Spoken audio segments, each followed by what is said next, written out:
Alice's Adventures in Wonderland by Lewis Carroll. Chapter 1. Down the Rabbit Hole.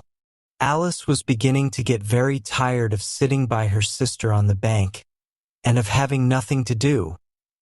Once or twice she had peeped into the book her sister was reading, but it had no pictures or conversations in it. And what is the use of a book, thought Alice, without pictures or conversations? So she was considering in her own mind as well as she could, for the hot day made her feel very sleepy and stupid, whether the pleasure of making a daisy chain would be worth the trouble of getting up and picking the daisies, when suddenly a white rabbit with pink eyes ran close by her. There was nothing so very remarkable in that, nor did Alice think it so very much out of the way to hear the rabbit say to itself, "Oh dear! Oh dear! I shall be late." When she thought it over afterwards, it occurred to her that she ought to have wondered at this, but at the time it all seemed quite natural. But when the rabbit actually took a watch out of its waistcoat pocket and looked at it and then hurried on, Alice started to her feet, for it flashed across her mind that she had never before seen a rabbit with either a waistcoat pocket or a watch to take out of it, and burning with curiosity, she ran across the field after it, and fortunately was just in time to see it pop down a large rabbit hole under the hedge. In another moment down went Alice after it, never once considering how in the world she was to get out again. The rabbit hole went straight on like a tunnel for some way, and then dipped suddenly down, so suddenly that Alice had not a moment to think about stopping herself before she found herself falling down a very deep well. Either the well was very deep or she fell very slowly, for she had plenty of time as she went down to look about her and to wonder what was going to happen next. First, she tried to look down and make out what she was coming to, but it was too dark to see anything. Then she looked at the sides of the well and noticed that they were filled with cupboards and bookshelves.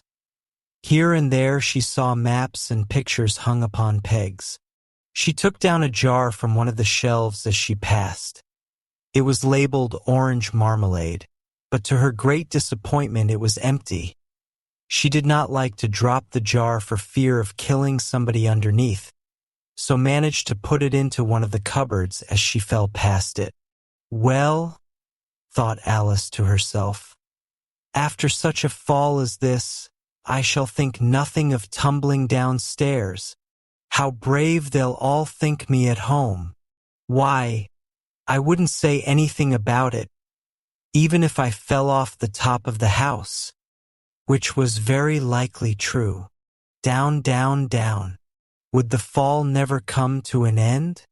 "I wonder how many miles I've fallen by this time," she said aloud. "I must be getting somewhere near the center of the earth.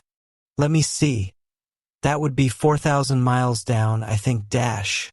For, you see, Alice had learnt several things of this sort in her lessons in the schoolroom, and though this was not a very good opportunity for showing off her knowledge, as there was no one to listen to her, still it was good practice to say it over. "Yes, that's about the right distance, but then I wonder what latitude or longitude I've got to." Alice had no idea what latitude was, or longitude either, but thought they were nice grand words to say. Presently she began again. "I wonder if I shall fall right through the earth.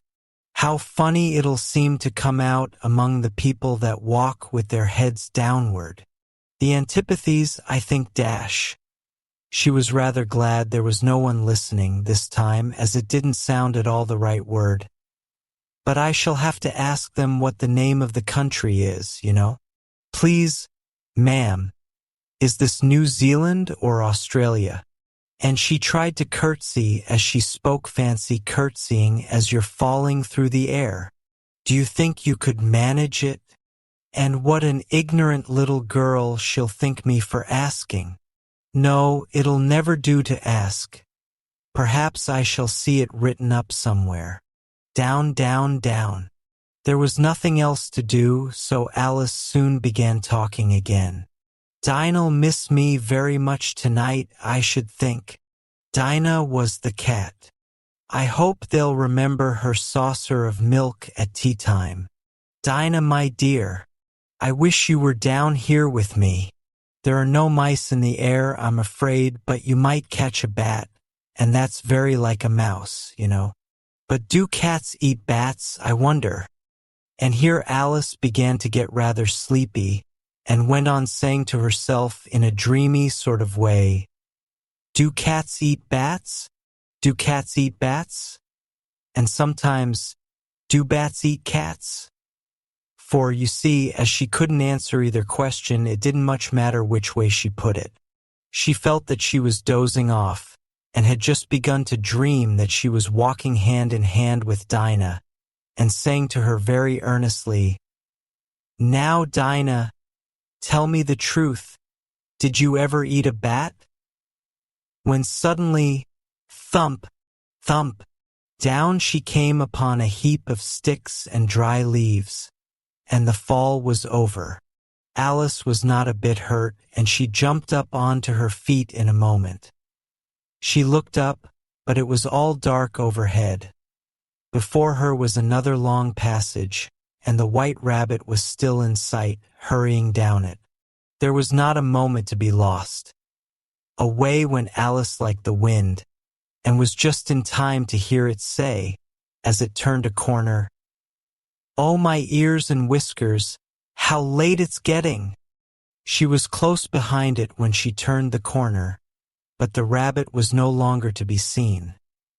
She found herself in a long, low hall, which was lit up by a row of lamps hanging from the roof.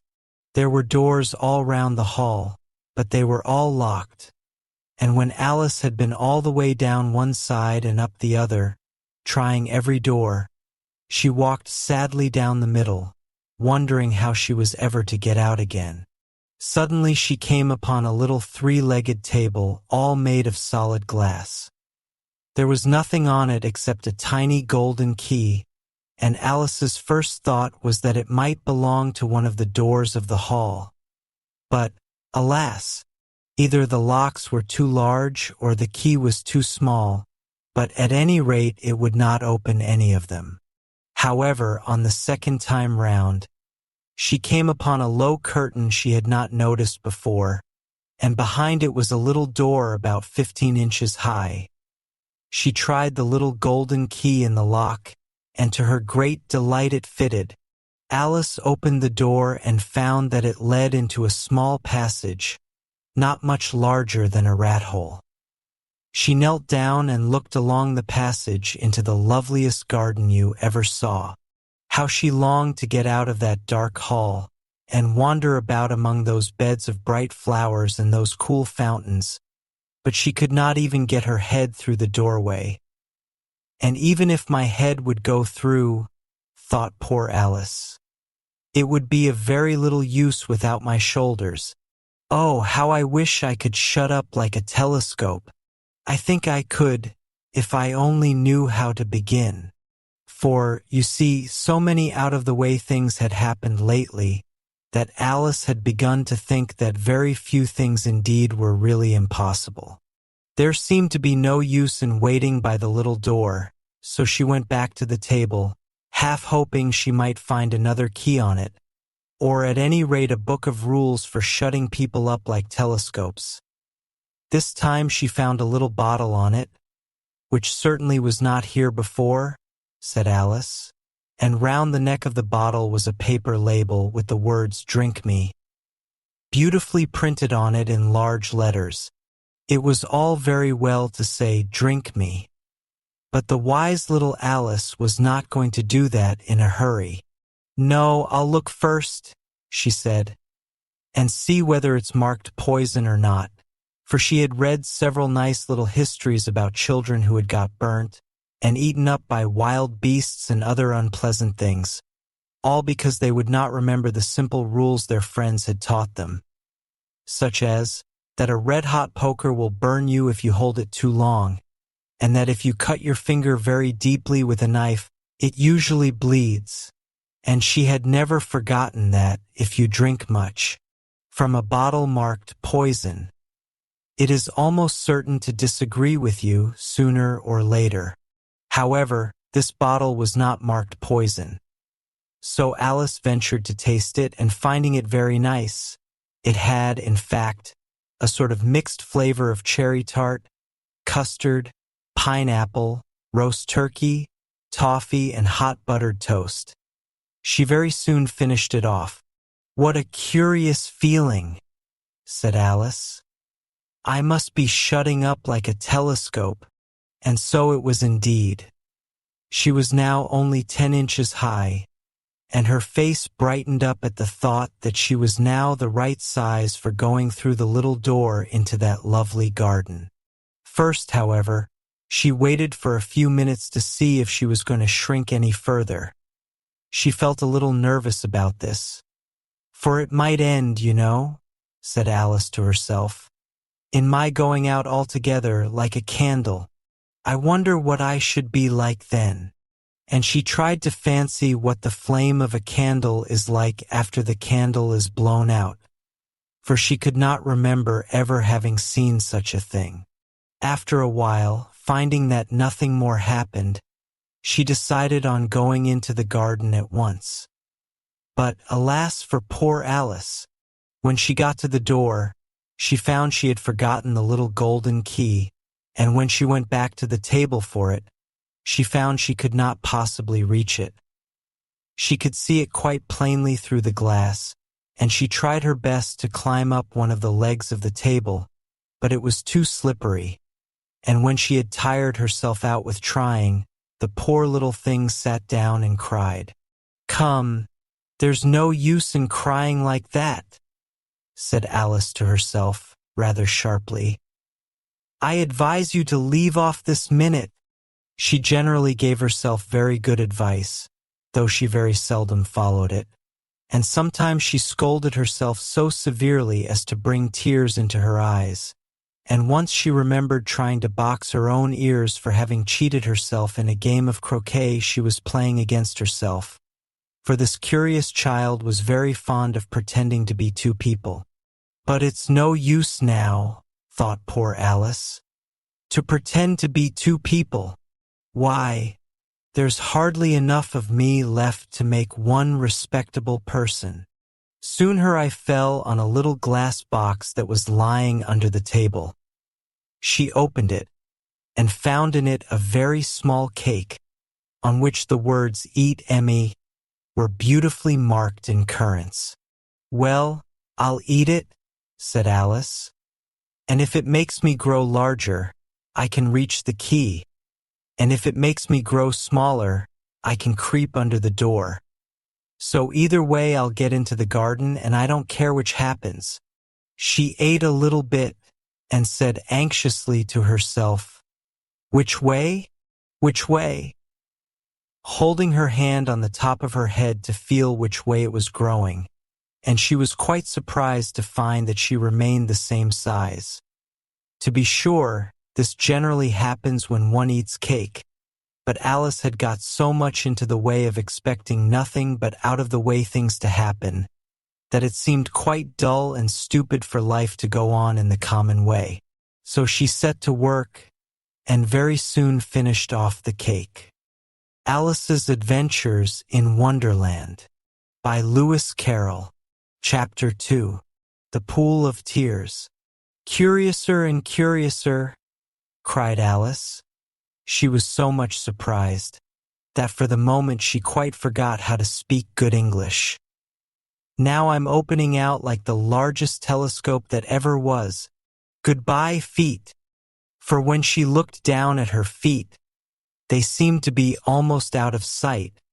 They were getting so far off. "Oh, my poor little feet. I wonder who will put on your shoes and stockings for you now, dears? I'm sure I shan't be able. I shall be a great deal too far off to trouble myself about you. You must manage the best way you can. But I must be kind to them," thought Alice. "Or perhaps they won't walk the way I want to go. Let me see. I'll give them a new pair of boots every Christmas. And she went on planning to herself how she would manage it. They must go by the carrier, she thought. And how funny it'll seem, sending presents to one's own feet, and how odd the directions will look. Alice's right foot esque, hearthrug, near the fender, with Alice's love. Oh dear, what nonsense I'm talking. Just then her head struck against the roof of the hall. In fact, she was now more than 9 feet high, and she at once took up the little golden key and hurried off to the garden door. Poor Alice! It was as much as she could do, lying down on one side, to look through into the garden with one eye. But to get through was more hopeless than ever. She sat down and began to cry again. You ought to be ashamed of yourself, said Alice. A great girl like you, she might well say this, to go on crying in this way. Stop this moment, I tell you. But she went on all the same, shedding gallons of tears, until there was a large pool all round her, about 4 inches deep and reaching half down the hall. After a time she heard a little pattering of feet in the distance, and she hastily dried her eyes to see what was coming. It was the White Rabbit returning, splendidly dressed, with a pair of white kid gloves in one hand and a large fan in the other. He came trotting along in a great hurry, muttering to himself as he came, "Oh, the Duchess, the Duchess! Oh, won't she be savage if I've kept her waiting?" Alice felt so desperate that she was ready to ask help of anyone. So, when the rabbit came near her, she began, in a low, timid voice. "If you please, sir," the rabbit started violently, dropped the white kid gloves and the fan, and scurried away into the darkness as hard as he could go. Alice took up the fan and gloves, and, as the hall was very hot, she kept fanning herself all the time she went on talking. "Dear, dear, how queer everything is today. And yesterday things went on just as usual. I wonder if I've been changed in the night? Let me think. Was I the same when I got up this morning? I almost think I can remember feeling a little different. But if I'm not the same, the next question is, who in the world am I? Ah, that's the great puzzle." And she began thinking over all the children she knew that were of the same age as herself, to see if she could have been changed for any of them. "I'm sure I'm not Ada," she said, "for her hair goes in such long ringlets, and mine doesn't go in ringlets at all. And I'm sure I can't be Mabel, for I know all sorts of things, and she knows such a very little. Besides, she's she, and I'm I, and oh dear, how puzzling it all is. I'll try if I know all the things I used to know. Let me see. 4 times 5 is 12, and 4 times 6 is 13, and 4 times 7 is oh dear. I shall never get to 20 at that rate. However, the multiplication table doesn't signify. Let's try geography. London is the capital of Paris, and Paris is the capital of Rome, and Rome, no, that's all wrong, I'm certain. I must have been changed for Mabel. I'll try and say, how doth the little dash? And she crossed her hands on her lap as if she were saying lessons, and began to repeat it. But her voice sounded hoarse and strange, and the words did not come the same as they used to. How doth the little crocodile improve his shining tail, and pour the waters of the Nile on every golden scale? How cheerfully he seems to grin, how neatly spread his claws, and welcome little fishes in, with gently smiling jaws. I'm sure those are not the right words, said poor Alice, and her eyes filled with tears again as she went on. I must be Mabel after all, and I shall have to go and live in that poky little house, and have next to no toys to play with and oh, ever so many lessons to learn. No, I've made up my mind about it. If I'm Mabel, I'll stay down here. It'll be no use their putting their heads down and saying, "Come up again, dear." I shall only look up and say, "Who am I then?" Tell me that first, and then if I like being that person, I'll come up. If not, I'll stay down here till I'm somebody else, but, oh dear, cried Alice with a sudden burst of tears. I do wish they would put their heads down. I am so very tired of being all alone here. As she said this, she looked down at her hands, and was surprised to see that she had put on one of the rabbit's little white kid gloves while she was talking. How can I have done that? She thought. I must be growing small again. She got up and went to the table to measure herself by it, and found that, as nearly as she could guess, she was now about 2 feet high, and was going on shrinking rapidly. She soon found out that the cause of this was the fan she was holding, and she dropped it hastily, just in time to avoid shrinking away altogether. That was a narrow escape, said Alice, a good deal frightened at the sudden change, but very glad to find herself still in existence. And now for the garden. And she ran with all speed back to the little door. But alas, the little door was shut again, and the little golden key was lying on the glass table as before. And things are worse than ever, thought the poor child. For I never was so small as this before, never, and I declare it's too bad, that it is. As she said these words, her foot slipped, and in another moment, splash, she was up to her chin in salt water. Her first idea was that she had somehow fallen into the sea. And in that case I can go back by railway, she said to herself. Alice had been to the seaside once in her life, and had come to the general conclusion that wherever you go to on the English coast you find a number of bathing machines in the sea, some children digging in the sand with wooden spades, then a row of lodging houses, and behind them a railway station. However, she soon made out that she was in the pool of tears which she had wept when she was 9 feet high. I wish I hadn't cried so much, said Alice, as she swam about, trying to find her way out. I shall be punished for it now, I suppose, by being drowned in my own tears. That will be a queer thing, to be sure. However, everything is queer today. Just then she heard something splashing about in the pool a little way off, and she swam nearer to make out what it was. At first she thought it must be a walrus or hippopotamus, but then she remembered how small she was now, and she soon made out that it was only a mouse that had slipped in like herself. Would it be of any use now, thought Alice, to speak to this mouse? Everything is so out of the way down here that I should think very likely it can talk.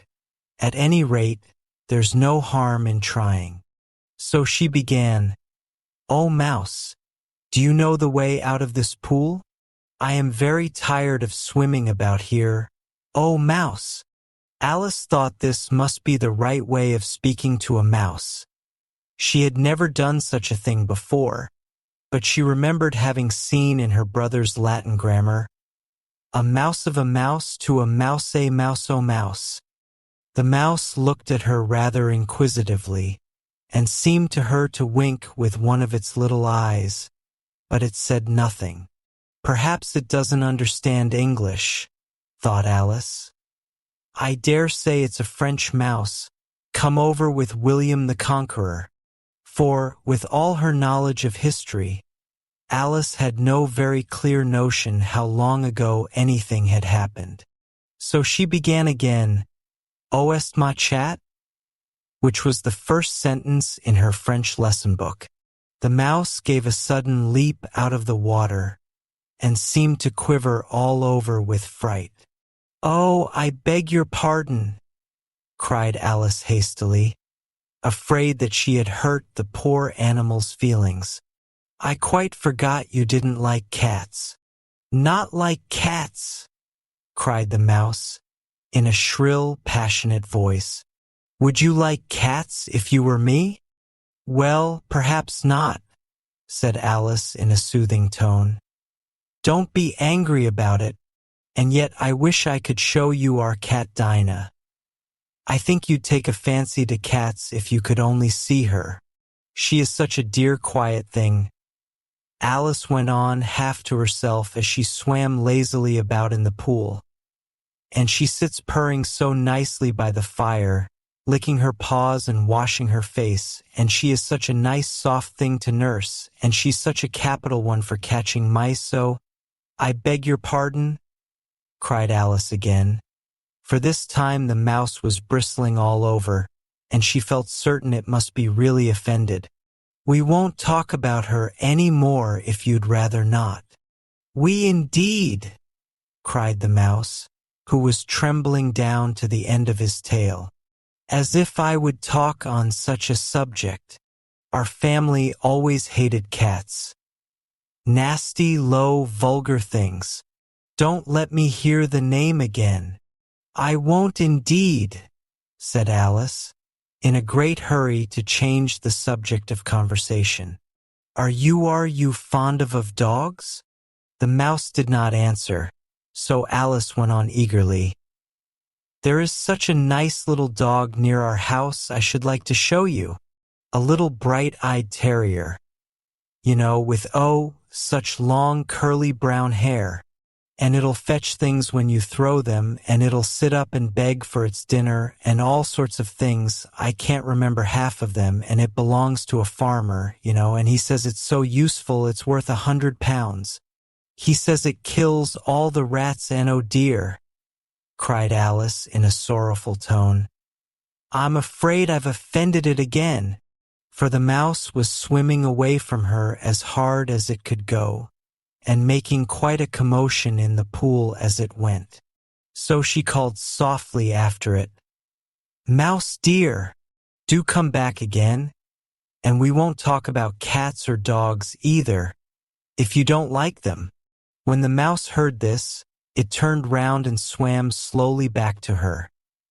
Its face was quite pale with passion, Alice thought, and it said in a low, trembling voice, "Let us get to the shore, and then I'll tell you my history, and you'll understand why it is I hate cats and dogs." It was high time to go, for the pool was getting quite crowded with the birds and animals that had fallen into it. There were a duck and a dodo, a lory and an eaglet, and several other curious creatures. Alice led the way, and the whole party swam to the shore. Alice's Adventures in Wonderland by Lewis Carroll. Chapter 3. A Caucus Race and a Long Tail. They were indeed a queer-looking party that assembled on the bank, the birds with draggled feathers, the animals with their fur clinging close to them, and all dripping wet, cross, and uncomfortable. The first question, of course, was how to get dry again. They had a consultation about this, and after a few minutes it seemed quite natural to Alice to find herself talking familiarly with them, as if she had known them all her life. Indeed, she had quite a long argument with the lory, who at last turned sulky, and would only say, "I am older than you and must know better."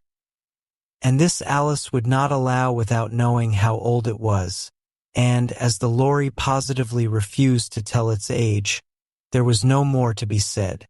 At last the mouse, who seemed to be a person of authority among them, called out, "Sit down, all of you, and listen to me. I'll soon make you dry enough." They all sat down at once, in a large ring with the mouse in the middle. Alice kept her eyes anxiously fixed on it, for she felt sure she would catch a bad cold if she did not get dry very soon. "Ahem," said the mouse with an important air. Are you all ready? This is the driest thing I know. Silence all round, if you please. William the Conqueror, whose cause was favored by the Pope, was soon submitted to by the English, who wanted leaders, and had been of late much accustomed to usurpation and conquest. Edwin and Morcar, the Earls of Mercia and Northumbria. Ugh, said the Lory with a shiver. I beg your pardon, said the Mouse, frowning, but very politely. Did you speak? Not I, said the Lory hastily. I thought you did, said the Mouse. I proceed. Edwin and Morcar, the Earls of Mercia and Northumbria, declared for him, and even Stigand, the patriotic Archbishop of Canterbury, found it advisable. Found what? Said the Duck. Found it, the Mouse replied rather crossly. Of course you know what it means. I know what it means well enough when I find a thing, said the Duck. It's generally a frog or a worm. The question is, what did the Archbishop find? The Mouse did not notice this question, but hurriedly went on. Found it advisable to go with Edgar Atheling to meet William and offer him the crown. William's conduct at first was moderate, but the insolence of his Normans. How are you getting on now, my dear? It continued, turning to Alice as it spoke. As wet as ever, said Alice in a melancholy tone. It doesn't seem to dry me at all. In that case, said the Dodo solemnly, rising to its feet, I move that the meeting adjourn for the immediate adoption of more energetic remedies. Speak English, said the Eaglet.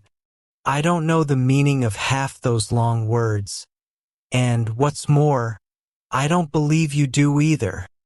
And the Eaglet bent down its head to hide a smile. Some of the other birds tittered audibly. What I was going to say, said the Dodo in an offended tone, was that the best thing to get us dry would be a caucus race. What is a caucus race? Said Alice. Not that she wanted much to know, but the Dodo had paused as if it thought that somebody ought to speak, and no one else seemed inclined to say anything. Why, said the Dodo, the best way to explain it is to do it. And as you might like to try the thing yourself some winter day, I will tell you how the Dodo managed it. First it marked out a race course in a sort of circle. The exact shape doesn't matter, it said. And then all the party were placed along the course, here and there. There was no 1, 2, 3, and away.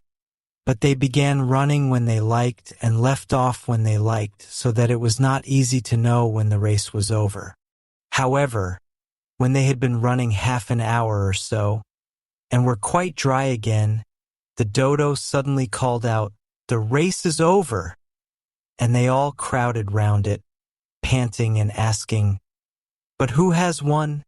This question the Dodo could not answer without a great deal of thought, and it sat for a long time with one finger pressed upon its forehead, the position in which you usually see Shakespeare in the pictures of him, while the rest waited in silence.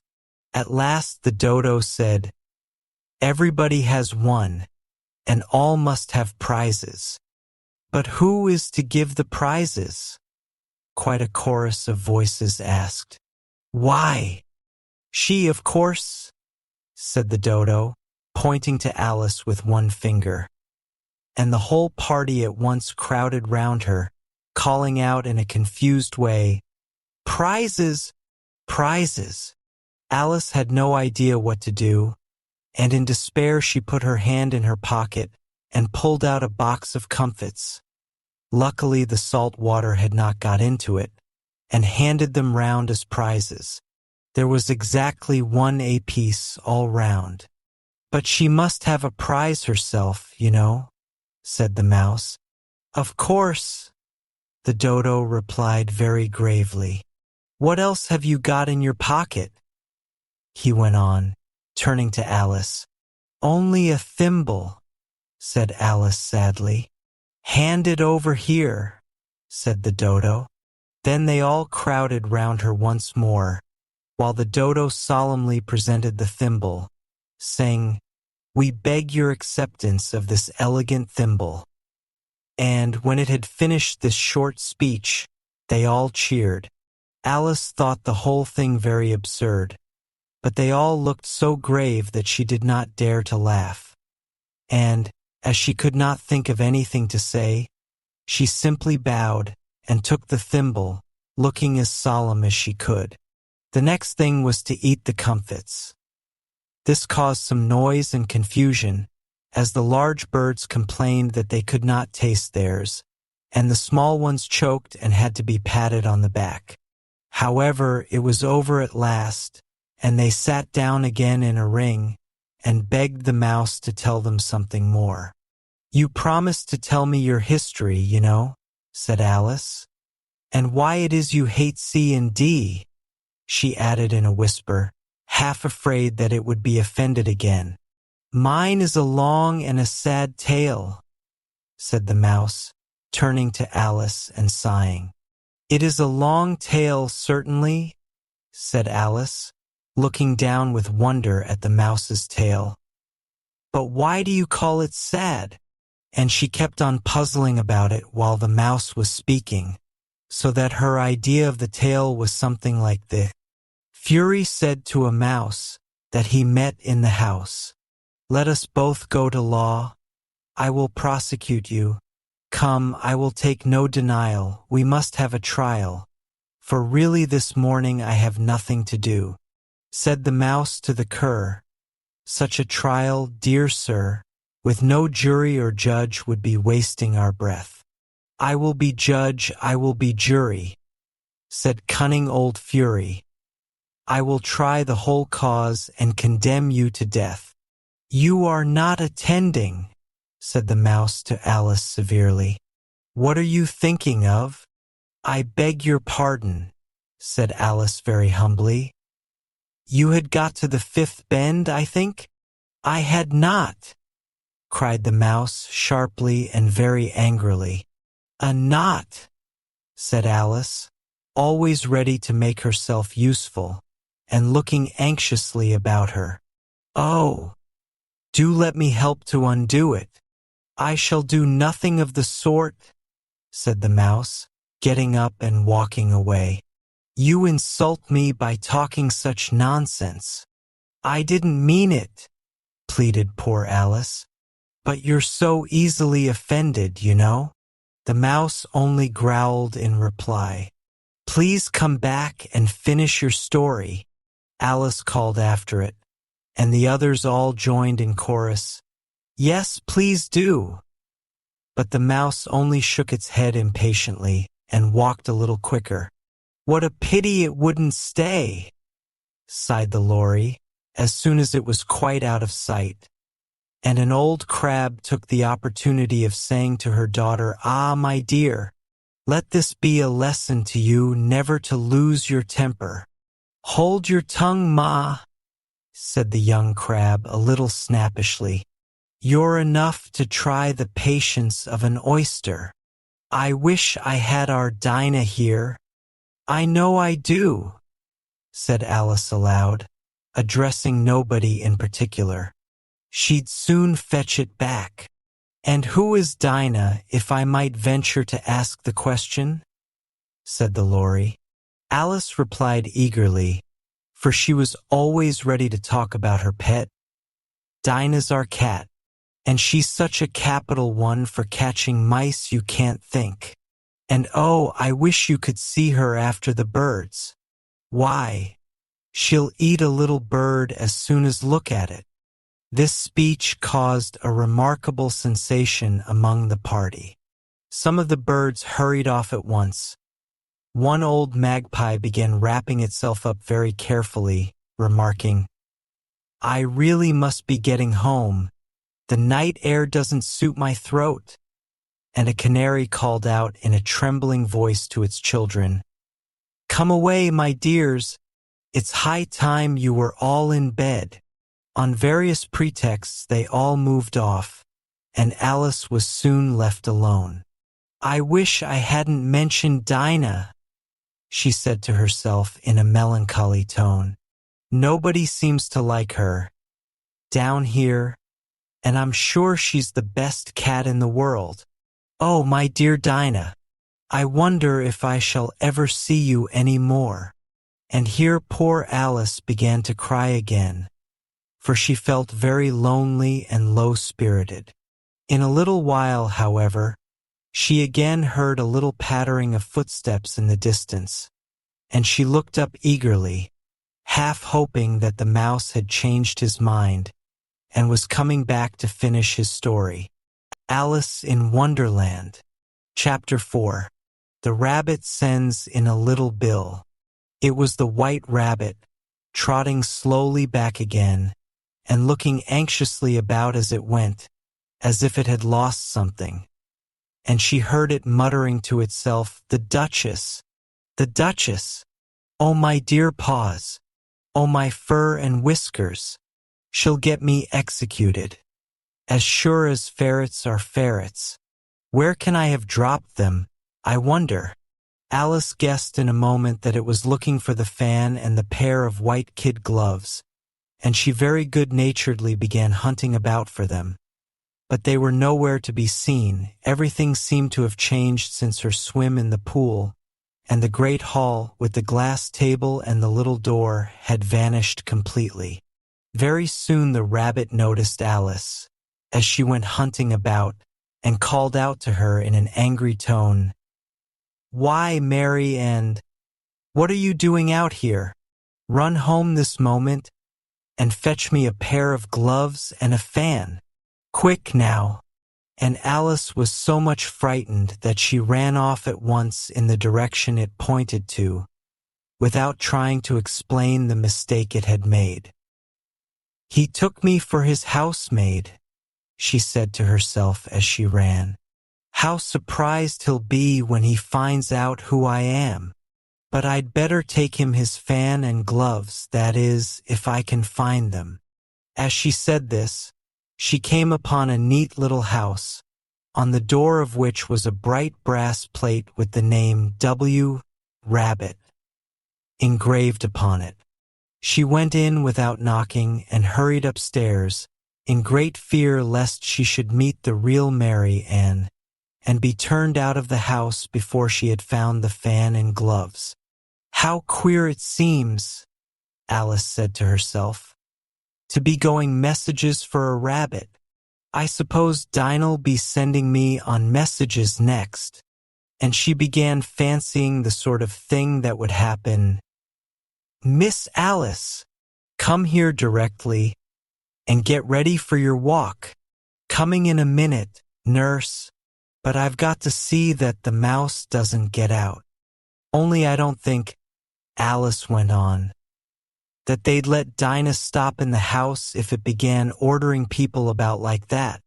By this time she had found her way into a tidy little room with a table in the window, and on it, as she had hoped, a fan and 2 or 3 pairs of tiny white kid gloves. She took up the fan and a pair of the gloves, and was just going to leave the room, when her eye fell upon a little bottle that stood near the looking-glass. There was no label this time with the words, "Drink me," but nevertheless she uncorked it and put it to her lips. "I know something interesting is sure to happen," she said to herself, "whenever I eat or drink anything, so I'll just see what this bottle does. I do hope it'll make me grow large again, for really I'm quite tired of being such a tiny little thing." It did so indeed, and much sooner than she had expected. Before she had drunk half the bottle, she found her head pressing against the ceiling, and had to stoop to save her neck from being broken. She hastily put down the bottle, saying to herself, "That's quite enough. I hope I shan't grow any more as it is. I can't get out at the door. I do wish I hadn't drunk quite so much." Alas, it was too late to wish that. She went on growing and very soon had to kneel down on the floor. In another minute there was not even room for this, and she tried the effect of lying down with one elbow against the door and the other arm curled round her head. Still she went on growing, and as a last resource, she put one arm out of the window and one foot up the chimney and said to herself, "Now I can do no more whatever happens. What will become of me?" Luckily for Alice, the little magic bottle had now had its full effect, and she grew no larger. Still it was very uncomfortable, and as there seemed to be no sort of chance of her ever getting out of the room again, no wonder she felt unhappy. It was much pleasanter at home, thought poor Alice, when one wasn't always growing larger and smaller and being ordered about by mice and rabbits.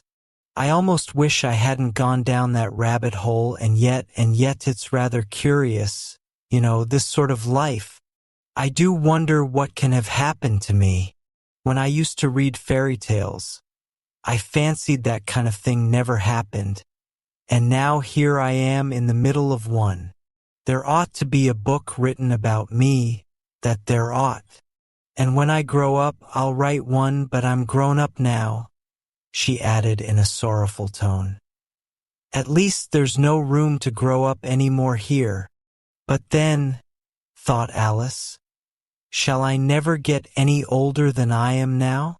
That'll be a comfort, one way, never to be an old woman, but then always to have lessons to learn.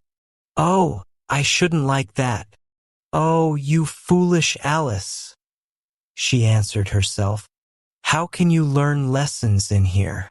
Why, there's hardly room for you, and no room at all for any lesson books. And so she went on, taking first one side and then the other, and making quite a conversation of it altogether. But after a few minutes she heard a voice outside and stopped to listen. "Mary Ann, said the voice. "Fetch me my gloves this moment." Then came a little pattering of feet on the stairs. Alice knew it was the rabbit coming to look for her, and she trembled till she shook the house, quite forgetting that she was now about 1,000 times as large as the rabbit, and had no reason to be afraid of it. Presently the rabbit came up to the door and tried to open it. But as the door opened inwards and Alice's elbow was pressed hard against it, that attempt proved a failure. Alice heard it say to itself, "Then I'll go round and get in at the window." "That you won't," thought Alice, and after waiting till she fancied she heard the rabbit just under the window, she suddenly spread out her hand and made a snatch in the air. She did not get hold of anything, but she heard a little shriek and a fall, and a crash of broken glass, from which she concluded that it was just possible it had fallen into a cucumber frame, or something of the sort. Next came an angry voice, the rabbit's, "Pat, Pat, where are you?" And then a voice she had never heard before, "Sure then I'm here, digging for apples, Your Honor." "Digging for apples, indeed," said the rabbit angrily. "Here, come and help me out of this." Sounds of more broken glass. "Now tell me, Pat, what's that in the window?" "Sure, it's an arm, Your Honor." He pronounced it Aram. "An arm, you goose. Who ever saw one that size? Why, it fills the whole window." "Sure it does, Your Honor. But it's an arm for all that." "Well, it's got no business there, at any rate. Go and take it away." There was a long silence after this, and Alice could only hear whispers now and then, such as, "Sure, I don't like it, Your Honor, at all.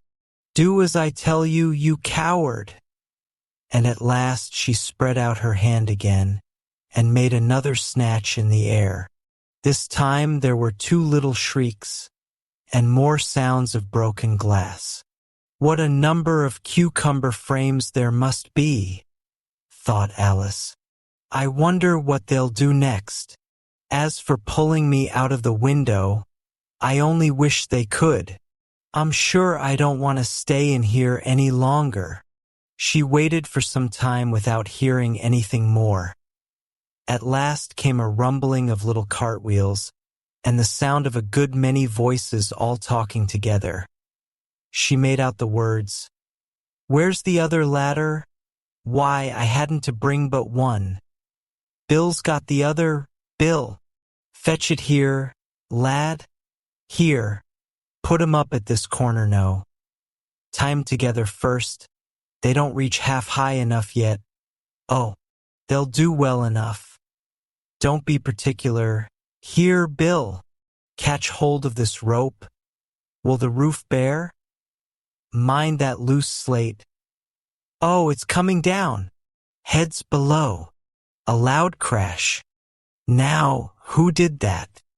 It was Bill, I fancy. Who's to go down the chimney? Nay, I shan't. You do it. That I won't. Then, Bill's to go down. Here, Bill, the master says you're to go down the chimney. Oh, so Bill's got to come down the chimney, has he? Said Alice to herself. Shy. They seem to put everything upon Bill. I wouldn't be in Bill's place for a good deal. This fireplace is narrow, to be sure, but I think I can kick a little. She drew her foot as far down the chimney as she could, and waited till she heard a little animal. She couldn't guess of what sort it was, scratching and scrambling about in the chimney close above her. Then, saying to herself, "This is Bill," she gave one sharp kick and waited to see what would happen next. The first thing she heard was a general chorus of, "There goes Bill." Then the rabbit's voice along, "Catch him, you by the hedge." Then silence, and then another confusion of voices. "Hold up his head. Brandy now. Don't choke him. How is it, old fellow? What happened to you? Tell us all about it." Last came a little feeble, squeaking voice. That's Bill, thought Alice. Well, I hardly know. No more, thank ye. I'm better now. But I'm a deal too flustered to tell you. All I know is, something comes at me like a jack-in-the-box, and up I goes like a skyrocket. So you did, old fellow, said the others. We must burn the house down, said the rabbit's voice, and Alice called out as loud as she could, If you do, I'll set Dinah at you. There was a dead silence instantly, and Alice thought to herself, I wonder what they will do next. If they had any sense, they'd take the roof off. After a minute or two, they began moving about again, and Alice heard the rabbit say, A barrowful will do to begin with. A barrowful of what? Thought Alice. But she had not long to doubt, for the next moment a shower of little pebbles came rattling in at the window, and some of them hit her in the face. I'll put a stop to this, she said to herself and shouted out, You'd better not do that again, which produced another dead silence. Alice noticed with some surprise that the pebbles were all turning into little cakes as they lay on the floor, and a bright idea came into her head. If I eat one of these cakes, she thought, it's sure to make some change in my size, and as it can't possibly make me larger, it must make me smaller, I suppose. So she swallowed one of the cakes, and was delighted to find that she began shrinking directly. As soon as she was small enough to get through the door, she ran out of the house and found quite a crowd of little animals and birds waiting outside. The poor little lizard, Bill, was in the middle, being held up by 2 guinea pigs, who were giving it something out of a bottle. They all made a rush at Alice the moment she appeared, but she ran off as hard as she could, and soon found herself safe in a thick wood.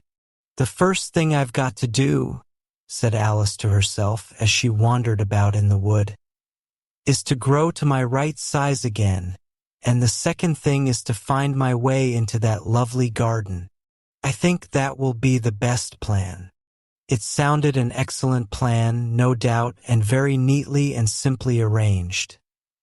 The only difficulty was that she had not the smallest idea how to set about it, and while she was peering about anxiously among the trees, a little sharp bark just over her head made her look up in a great hurry. An enormous puppy was looking down at her with large round eyes, and feebly stretching out one paw, trying to touch her. "Poor little thing," said Alice in a coaxing tone, and she tried hard to whistle to it. But she was terribly frightened all the time at the thought that it might be hungry, in which case it would be very likely to eat her up in spite of all her coaxing. Hardly knowing what she did, she picked up a little bit of stick and held it out to the puppy, whereupon the puppy jumped into the air off all its feet at once, with a yelp of delight, and rushed at the stick and made believe to worry it. Then Alice dodged behind a great thistle to keep herself from being run over, and the moment she appeared on the other side, the puppy made another rush at the stick and tumbled head over heels in its hurry to get hold of it. Then Alice, thinking it was very like having a game of play with a cart horse, and expecting every moment to be trampled under its feet, ran round the thistle again. Then the puppy began a series of short charges at the stick, running a very little way forwards each time and a long way back, and barking hoarsely all the while, till at last it sat down a good way off, panting, with its tongue hanging out of its mouth and its great eyes half shut. This seemed to Alice a good opportunity for making her escape.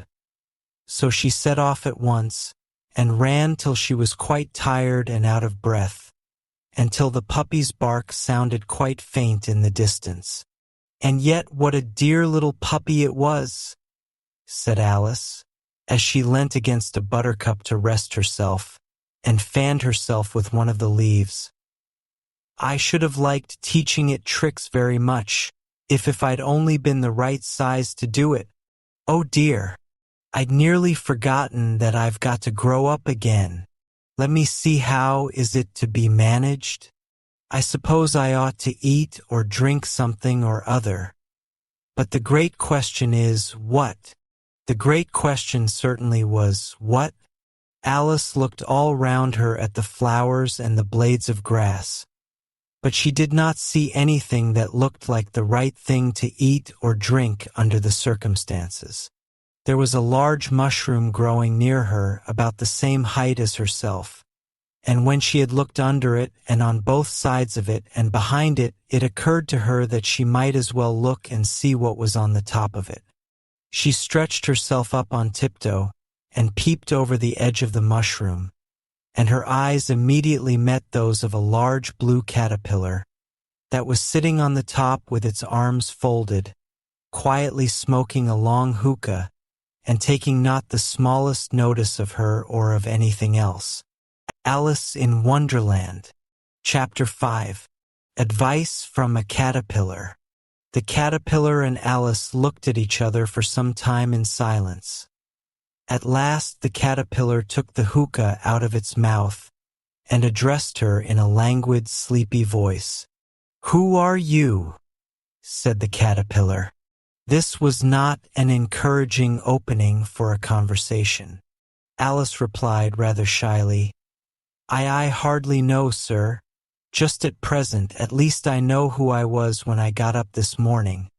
But I think I must have been changed several times since then." "What do you mean by that?" said the caterpillar sternly. "Explain yourself." "I can't explain myself, I'm afraid, sir," said Alice, "because I'm not myself, you see." "I don't see," said the caterpillar. I'm afraid I can't put it more clearly, Alice replied very politely, for I can't understand it myself to begin with, and being so many different sizes in a day is very confusing. It isn't, said the caterpillar. Well, perhaps you haven't found it so yet, said Alice. But when you have to turn into a chrysalis, you will someday, you know, and then after that into a butterfly, I should think you'll feel it a little queer, won't you? Not a bit, said the caterpillar. Well, perhaps your feelings may be different, said Alice. All I know is it would feel very queer to me. You, said the caterpillar contemptuously. Who are you? Which brought them back again to the beginning of the conversation. Alice felt a little irritated at the caterpillars making such very short remarks, and she drew herself up and said very gravely, I think you ought to tell me who you are first. Why? Said the caterpillar. Here was another puzzling question, and as Alice could not think of any good reason, and as the caterpillar seemed to be in a very unpleasant state of mind, she turned away. Come back, the caterpillar called after her. I've something important to say. This sounded promising, certainly. Alice turned and came back again. Keep your temper, said the caterpillar. Is that all? Said Alice, swallowing down her anger as well as she could. No, said the caterpillar. Alice thought she might as well wait, as she had nothing else to do, and perhaps after all it might tell her something worth hearing.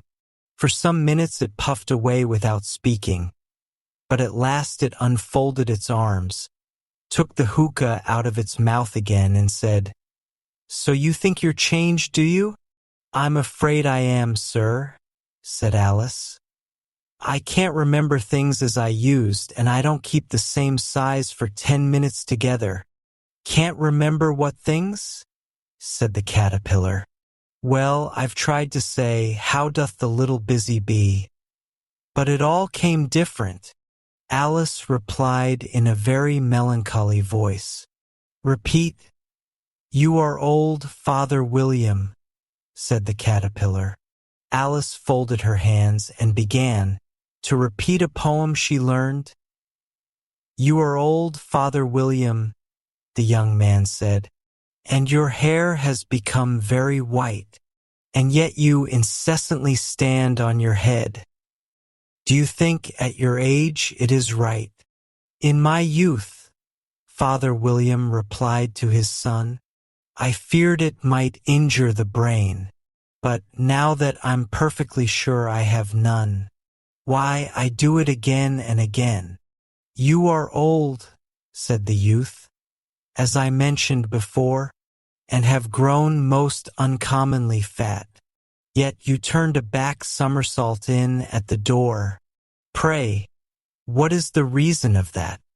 In my youth, said the sage, as he shook his gray locks, I kept all my limbs very supple. By the use of this ointment 1 shilling the box. Allow me to sell you a couple? You are old, said the youth, and your jaws are too weak for anything tougher than suet. Yet you finished the goose with the bones and the beak. Pray, how did you manage to do it? In my youth, said his father, I took to the law and argued each case with my wife, and the muscular strength which it gave to my jaw has lasted the rest of my life. You are old, said the youth. One would hardly suppose that your eye was as steady as ever, yet you balanced an eel on the end of your nose. What made you so awfully clever? I have answered 3 questions, and that is enough, said his father. Don't give yourself airs. Do you think I can listen all day to such stuff? Be off, or I'll kick you downstairs. That is not said right, said the caterpillar. Not quite right. I'm afraid, said Alice timidly. Some of the words have got altered. It is wrong from beginning to end, said the caterpillar decidedly, and there was silence for some minutes. The caterpillar was the first to speak. What size do you want to be? It asked. Oh, I'm not particular as to size, Alice hastily replied. Only one doesn't like changing so often, you know. I don't know, said the caterpillar. Alice said nothing. She had never been so much contradicted in her life before, and she felt that she was losing her temper. Are you content now? Said the caterpillar. Well, I should like to be a little larger, sir, if you wouldn't mind, said Alice. 3 inches is such a wretched height to be. It is a very good height indeed, said the caterpillar angrily, rearing itself upright as it spoke. It was exactly 3 inches high.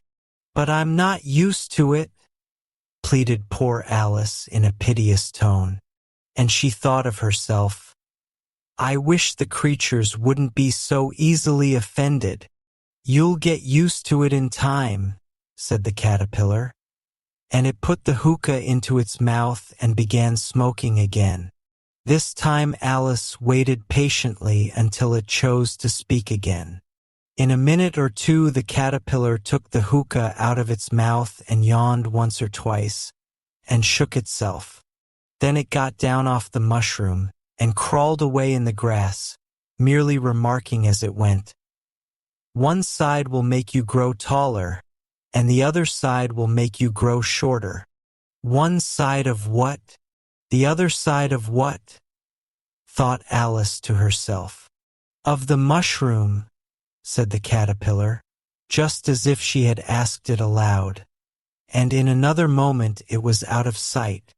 Alice remained looking thoughtfully at the mushroom for a minute, trying to make out which were the 2 sides of it. And as it was perfectly round, she found this a very difficult question. However, at last she stretched her arms round it as far as they would go, and broke off a bit of the edge with each hand. And now which is which? She said to herself, and nibbled a little of the right hand bit to try the effect. The next moment she felt a violent blow underneath her chin. It had struck her foot. She was a good deal frightened by this very sudden change, but she felt that there was no time to be lost, as she was shrinking rapidly. So she set to work at once to eat some of the other bit. Her chin was pressed so closely against her foot that there was hardly room to open her mouth. But she did it at last and managed to swallow a morsel of the left-hand bit. Come, my head's free at last, said Alice in a tone of delight, which changed into alarm in another moment, when she found that her shoulders were nowhere to be found. All she could see when she looked down was an immense length of neck, which seemed to rise like a stalk out of a sea of green leaves that lay far below her. What can all that green stuff be? Said Alice. And where have my shoulders got to? And oh, my poor hands, how is it I can't see you? She was moving them about as she spoke, but no result seemed to follow, except a little shaking among the distant green leaves. As there seemed to be no chance of getting her hands up to her head, she tried to get her head down to them, and was delighted to find that her neck would bend about easily in any direction, like a serpent. She had just succeeded in curving it down into a graceful zigzag, and was going to dive in among the leaves, which she found to be nothing but the tops of the trees under which she had been wandering, when a sharp hiss made her draw back in a hurry. A large pigeon had flown into her face and was beating her violently with its wings. "Serpent!" screamed the pigeon. "I'm not a serpent," said Alice indignantly. "Let me alone." "Serpent, I say again," repeated the pigeon, but in a more subdued tone, and added with a kind of sob, "I've tried every way and nothing seems to suit them. I haven't the least idea what you're talking about," said Alice. "I've tried the roots of trees, and I've tried banks, and I've tried hedges." The pigeon went on without attending to her. "But those serpents, there's no pleasing them." Alice was more and more puzzled, but she thought there was no use in saying anything more till the pigeon had finished. "As if it wasn't trouble enough hatching the eggs," said the pigeon. "But I must be on the lookout for serpents night and day. Why, I haven't had a wink of sleep these 3 weeks. I'm very sorry you've been annoyed," said Alice, who was beginning to see its meaning. "And just as I'd taken the highest tree in the wood," continued the pigeon, raising its voice to a shriek, "and just as I was thinking I should be free of them at last, they must needs come wriggling down from the sky. Ugh! Serpent! But I'm not a serpent, I tell you," said Alice. I'm a... "Well, what are you?" said the pigeon. "I can see you're trying to invent something." "I am a little girl," said Alice, rather doubtfully, as she remembered the number of changes she had gone through that day. "A likely story indeed," said the pigeon in a tone of the deepest contempt. "I've seen a good many little girls in my time, but never one with such a neck as that. No, you're a serpent, and there's no use denying it. I suppose you'll be telling me next that you never tasted an egg." "I have tasted eggs, certainly," said Alice, who was a very truthful child. "But little girls eat eggs quite as much as serpents do, you know." "I don't believe it," said the pigeon. "But if they do, why then they're a kind of serpent, that's all I can say." This was such a new idea to Alice that she was quite silent for a minute or two, which gave the pigeon the opportunity of adding, "You're looking for eggs? I know that well enough. And what does it matter to me whether you're a little girl or a serpent?" "It matters a good deal to me," said Alice hastily. "But I'm not looking for eggs, as it happens, and if I was, I shouldn't want yours. I don't like them raw." "Well, be off then," said the pigeon in a sulky tone, as it settled down again into its nest. Alice crouched down among the trees as well as she could, for her neck kept getting entangled among the branches, and every now and then she had to stop and untwist it. After a while she remembered that she still held the pieces of mushroom in her hands, and she set to work very carefully, nibbling first at one and then at the other, and growing sometimes taller and sometimes shorter, until she had succeeded in bringing herself down to her usual height. It was so long since she had been anything near the right size that it felt quite strange at first, but she got used to it in a few minutes and began talking to herself as usual. "Come, there's half my plan done now. How puzzling all these changes are. I'm never sure what I'm going to be, from one minute to another.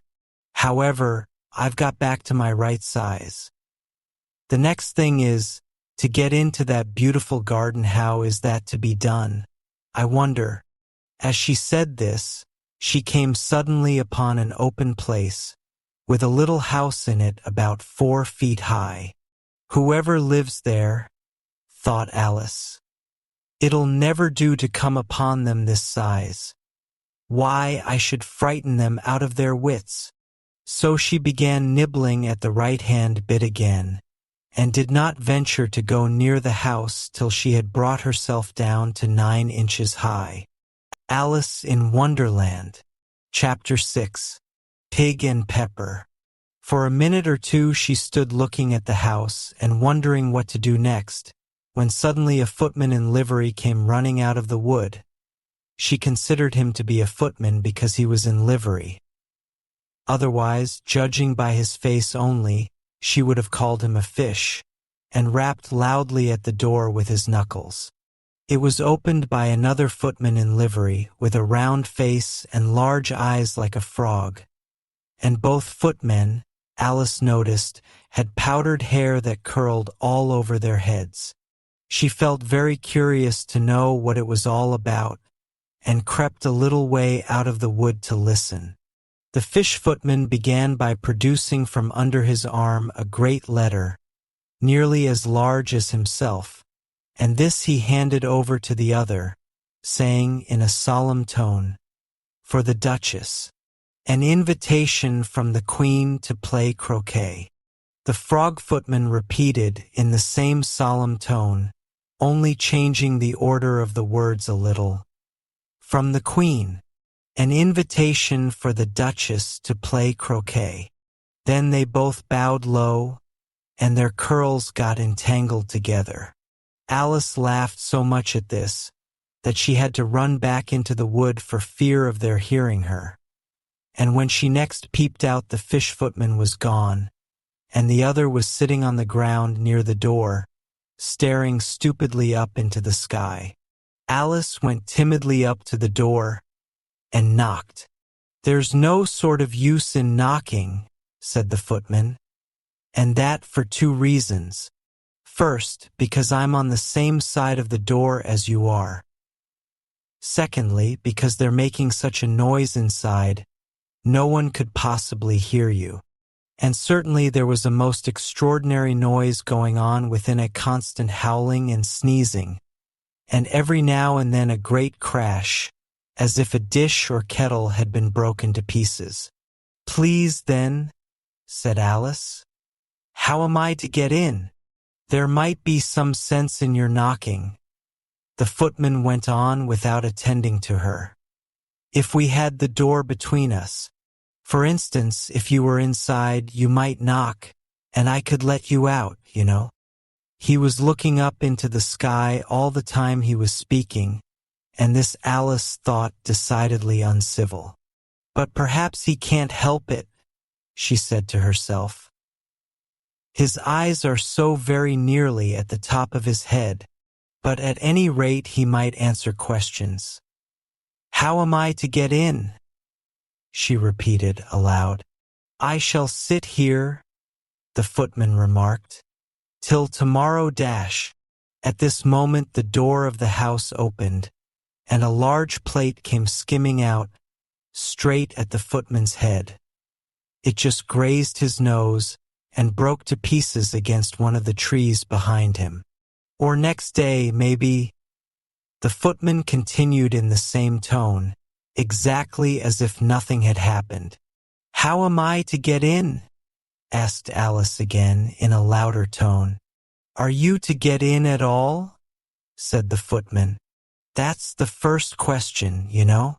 It was, no doubt, only Alice did not like to be told so. "It's really dreadful," she muttered to herself, "the way all the creatures argue. It's enough to drive one crazy." The footman seemed to think this a good opportunity for repeating his remark with variations. "I shall sit here," he said, "on and off for days and days." "But what am I to do?" said Alice. "Anything you like," said the footman, and began whistling. "Oh, there's no use in talking to him," said Alice desperately. "He's perfectly idiotic," and she opened the door and went in. The door led right into a large kitchen, which was full of smoke from one end to the other. The Duchess was sitting on a three-legged stool in the middle, nursing a baby. The cook was leaning over the fire, stirring a large cauldron which seemed to be full of soup. "There's certainly too much pepper in that soup," Alice said to herself as well as she could for sneezing. There was certainly too much of it in the air. Even the Duchess sneezed occasionally, and as for the baby, it was sneezing and howling alternately without a moment's pause. The only things in the kitchen that did not sneeze were the cook and a large cat which was sitting on the hearth and grinning from ear to ear. "Please would you tell me," said Alice a little timidly, for she was not quite sure whether it was good manners for her to speak first, "why your cat grins like that?" "It's a Cheshire cat," said the Duchess, "and that's why." "Pig." She said the last word with such sudden violence that Alice quite jumped. But she saw in another moment that it was addressed to the baby, and not to her, so she took courage and went on again. "I didn't know that Cheshire cats always grinned. In fact, I didn't know that cats could grin." "They all can," said the Duchess, "and most of 'em do." "I don't know of any that do," Alice said very politely, feeling quite pleased to have got into a conversation. "You don't know much," said the Duchess, "and that's a fact." Alice did not at all like the tone of this remark, and thought it would be as well to introduce some other subject of conversation. While she was trying to fix on one, the cook took the cauldron of soup off the fire, and at once set to work throwing everything within her reach at the Duchess and the baby. The fire irons came first. Then followed a shower of saucepans, plates, and dishes. The Duchess took no notice of them even when they hit her, and the baby was howling so much already that it was quite impossible to say whether the blows hurt it or not. "Oh, please mind what you're doing," cried Alice, jumping up and down in an agony of terror. "Oh, there goes his precious nose," as an unusually large saucepan flew close by it and very nearly carried it off. "If everybody minded their own business," the Duchess said in a hoarse growl, "the world would go round a deal faster than it does." "Which would not be an advantage," said Alice, who felt very glad to get an opportunity of showing off a little of her knowledge. "Just think of what work it would make with the day and night. You see, the earth takes 24 hours to turn round on its axis." "Talking of axes," said the Duchess, "chop off her head." Alice glanced rather anxiously at the cook to see if she meant to take the hint. But the cook was busily stirring the soup and seemed not to be listening, so she went on again. 24 hours, I think? Or is it 12? Oh, don't bother me," said the Duchess. "I never could abide figures." And with that she began nursing her child again, singing a sort of lullaby to it as she did so, and giving it a violent shake at the end of every line. "Speak roughly to your little boy, and beat him when he sneezes. He only does it to annoy, because he knows it teases." Chorus, in which the cook and the baby joined. "Wow! Wow! Wow!" While the Duchess sang the second verse of the song, she kept tossing the baby violently up and down, and the poor little thing howled so that Alice could hardly hear the word. "I speak severely to my boy. I beat him when he sneezes, for he can thoroughly enjoy the pepper when he pleases." Chorus. "Wow! Wow! Wow! Here, you may nurse it a bit if you like," the Duchess said to Alice, flinging the baby at her as she spoke. "I must go and get ready to play croquet with the Queen," and she hurried out of the room. The cook threw a frying pan after her as she went out, but it just missed her. Alice caught the baby with some difficulty, as it was a queer-shaped little creature, and held out its arms and legs in all directions, just like a starfish, thought Alice. The poor little thing was snorting like a steam engine when she caught it, and kept doubling itself up and straightening itself out again, so that altogether, for the first minute or two, it was as much as she could do to hold it. As soon as she had made out the proper way of nursing it, which was to twist it up into a sort of knot, and then keep tight hold of its right ear and left foot so as to prevent its undoing itself. She carried it out into the open air. If I don't take this child away with me, thought Alice, they're sure to kill it in a day or two. Wouldn't it be murder to leave it behind? She said the last words out loud, and the little thing grunted in reply. It had left off sneezing by this time. Don't grunt, said Alice. That's not at all a proper way of expressing yourself. The baby grunted again, and Alice looked very anxiously into its face to see what was the matter with it. There could be no doubt that it had a very turn-up nose, much more like a snout than a real nose. Also, its eyes were getting extremely small for a baby. Altogether, Alice did not like the look of the thing at all. But perhaps it was only sobbing, she thought, and looked into its eyes again to see if there were any tears. No, there were no tears. If you're going to turn into a pig, my dear, said Alice seriously, I'll have nothing more to do with you. Mind now. The poor little thing sobbed again or grunted. It was impossible to say which, and they went on for some while in silence. Alice was just beginning to think to herself, now what am I to do with this creature when I get it home? When it grunted again so violently that she looked down into its face in some alarm. This time there could be no mistake about it. It was neither more nor less than a pig, and she felt that it would be quite absurd for her to carry it further. So she set the little creature down, and felt quite relieved to see it trot away quietly into the wood. If it had grown up, she said to herself, it would have made a dreadfully ugly child, but it makes rather a handsome pig, I think. And she began thinking over other children she knew, who might do very well as pigs, and was just saying to herself, if one only knew the right way to change them. When she was a little startled by seeing the Cheshire Cat sitting on a bough of a tree a few yards off. The cat only grinned when it saw Alice. It looked good-natured, she thought. Still, it had very long claws and a great many teeth, so she felt that it ought to be treated with respect. Cheshire Puss, she began, rather timidly, as she did not at all know whether it would like the name. However, it only grinned a little wider. Come, it's pleased so far, thought Alice, and she went on. Would you tell me, please, which way I ought to go from here? That depends a good deal on where you want to get to, said the cat.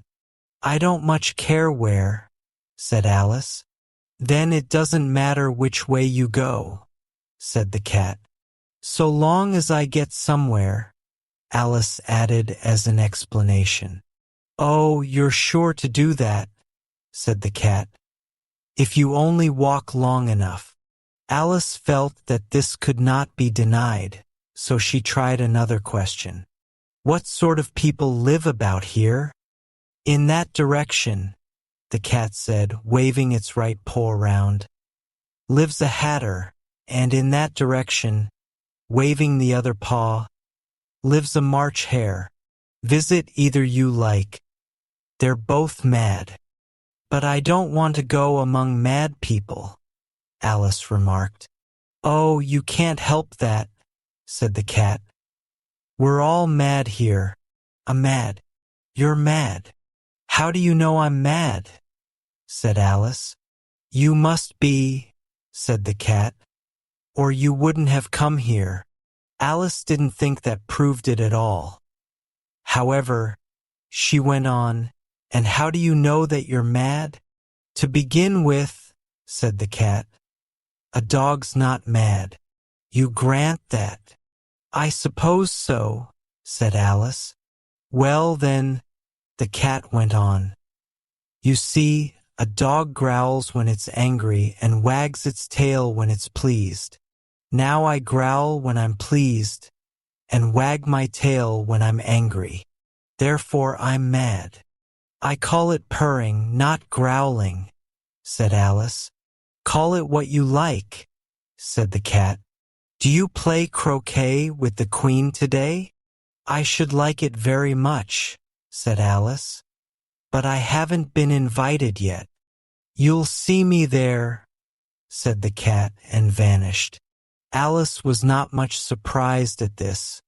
She was getting so used to queer things happening. While she was looking at the place where it had been, it suddenly appeared again.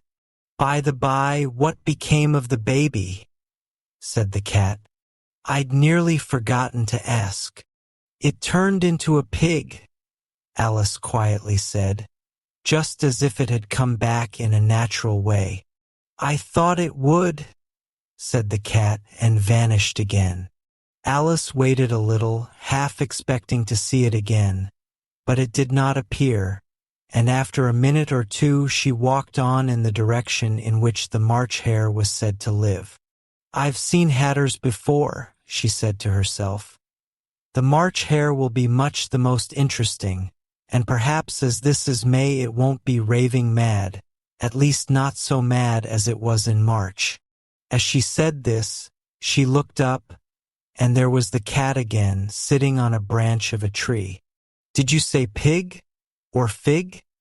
Said the cat. I said pig, replied Alice. And I wish you wouldn't keep appearing and vanishing so suddenly. You make one quite giddy.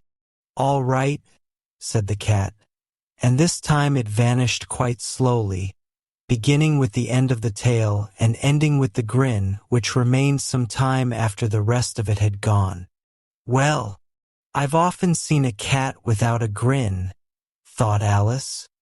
But a grin without a cat. It's the most curious thing I ever saw in my life.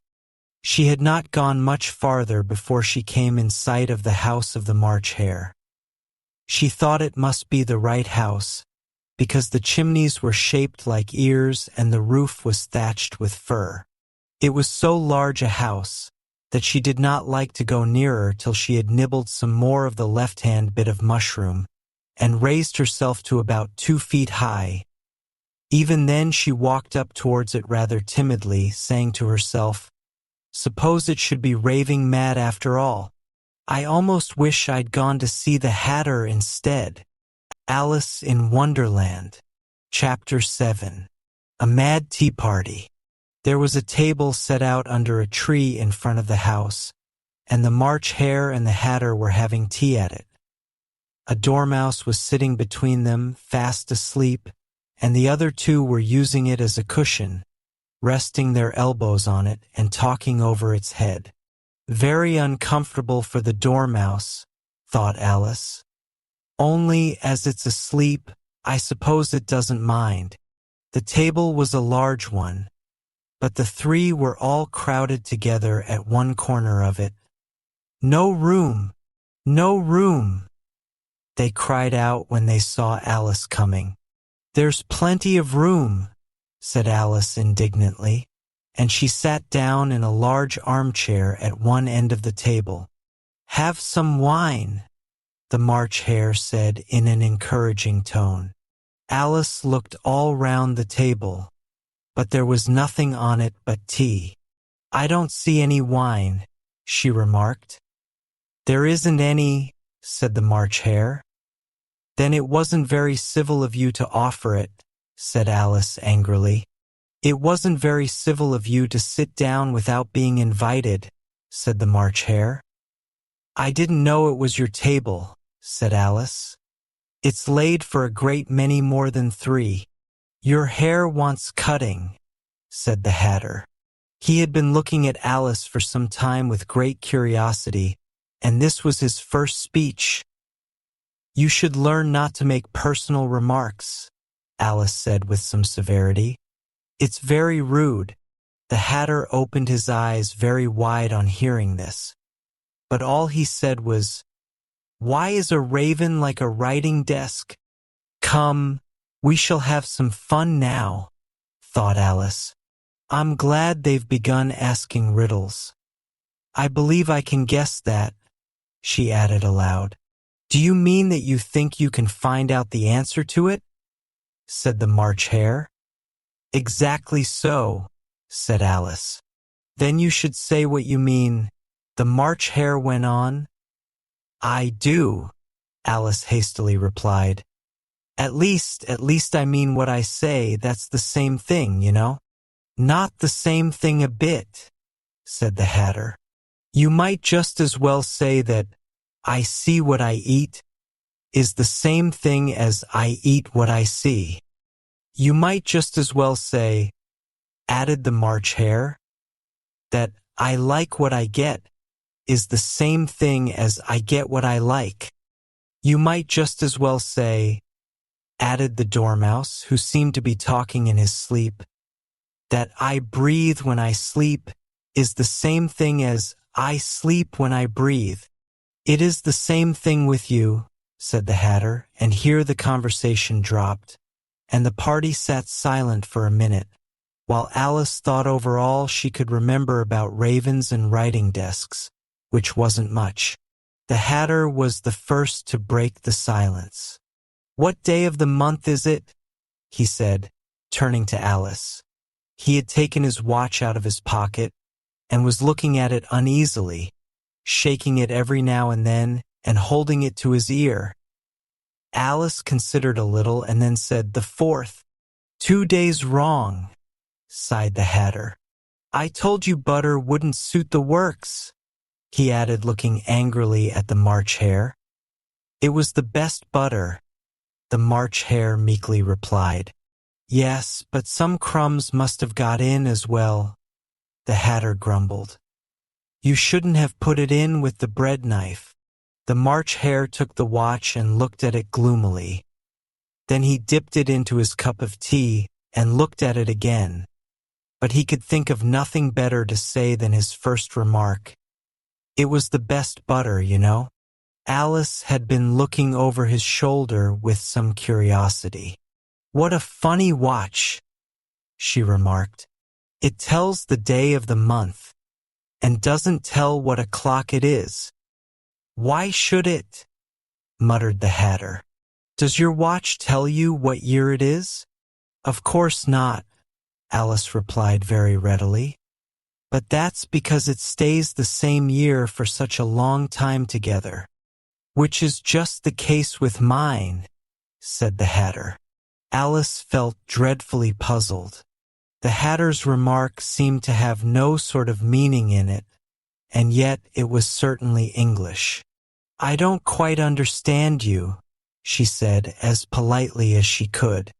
The Dormouse is asleep again, said the Hatter, and he poured a little hot tea upon its nose.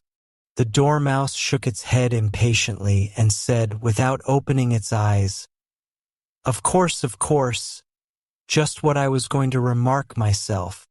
Have you guessed the riddle yet? The Hatter said, turning to Alice again. No, I give it up, Alice replied. What's the answer? I haven't the slightest idea, said the Hatter. Nor I, said the March Hare. Alice sighed wearily. I think you might do something better with the time, she said, than waste it in asking riddles that have no answers. If you knew time as well as I do, said the Hatter, you wouldn't talk about wasting it. It's him. I don't know what you mean, said Alice. Of course you don't, the Hatter said, tossing his head contemptuously. I dare say you never even spoke to time. Perhaps not, Alice cautiously replied. But I know I have to beat time when I learn music. Ah, that accounts for it, said the Hatter. He won't stand beating. Now, if you only kept on good terms with him, he'd do almost anything you liked with the clock. For instance, suppose it were 9 o'clock in the morning, just time to begin lessons. You'd only have to whisper a hint to time, and round goes the clock in a twinkling. 1:30, time for dinner. I only wish it was, the March Hare said to itself in a whisper. That would be grand, certainly, said Alice thoughtfully. But then I shouldn't be hungry for it, you know. Not at first, perhaps, said the Hatter. But you could keep it to 1:30 as long as you liked. Is that the way you manage? Alice asked. The Hatter shook his head mournfully. Not I, he replied. We quarreled last March just before he went mad, you know, pointing with his teaspoon at the March Hare. It was at the great concert given by the Queen of Hearts, and I had to sing, Twinkle, twinkle, little bat, how I wonder what you're at. You know the song, perhaps? I've heard something like it, said Alice. It goes on, you know, the Hatter continued. In this way, up above the world you fly, like a tea tray in the sky. Twinkle, twinkle. Here the dormouse shook itself and began singing in its sleep, Twinkle, twinkle, twinkle, twinkle, and went on so long that they had to pinch it to make it stop. Well, I'd hardly finished the first verse, said the Hatter, when the Queen jumped up and bawled out, He's murdering the time. Off with his head. How dreadfully savage, exclaimed Alice. And ever since that, the Hatter went on in a mournful tone. He won't do a thing I ask. It's always 6 o'clock now. A bright idea came into Alice's head. Is that the reason so many tea things are put out here? She asked. Yes, that's it, said the Hatter with a sigh. It's always tea time, and we've no time to wash the things between whiles. Then you keep moving round, I suppose? Said Alice. Exactly so, said the Hatter. As the things get used up. But what happens when you come to the beginning again? Alice ventured to ask. Suppose we change the subject. The March Hare interrupted, yawning. I'm getting tired of this. I vote the young lady tells us a story. I'm afraid I don't know one, said Alice, rather alarmed at the proposal. Then the Dormouse shall, they both cried. Wake up, Dormouse, and they pinched it on both sides at once. The Dormouse slowly opened his eyes. I wasn't asleep, he said in a hoarse, feeble voice. I heard every word you fellows were saying. Tell us a story, said the March Hare. Yes, please do, pleaded Alice. And be quick about it, added the Hatter, or you'll be asleep again before it's done. Once upon a time there were 3 little sisters. The Dormouse began in a great hurry. And their names were Elsie, Lacey, and Tilly, and they lived at the bottom of a well. What did they live on? Said Alice, who always took a great interest in questions of eating and drinking. They lived on treacle, said the Dormouse, after thinking a minute or two. They couldn't have done that, you know, Alice gently remarked. They'd have been ill. So they were, said the Dormouse. Very ill. Alice tried to fancy to herself what such an extraordinary ways of living would be like, but it puzzled her too much, so she went on. But why did they live at the bottom of a well? Take some more tea, the March Hare said to Alice very earnestly.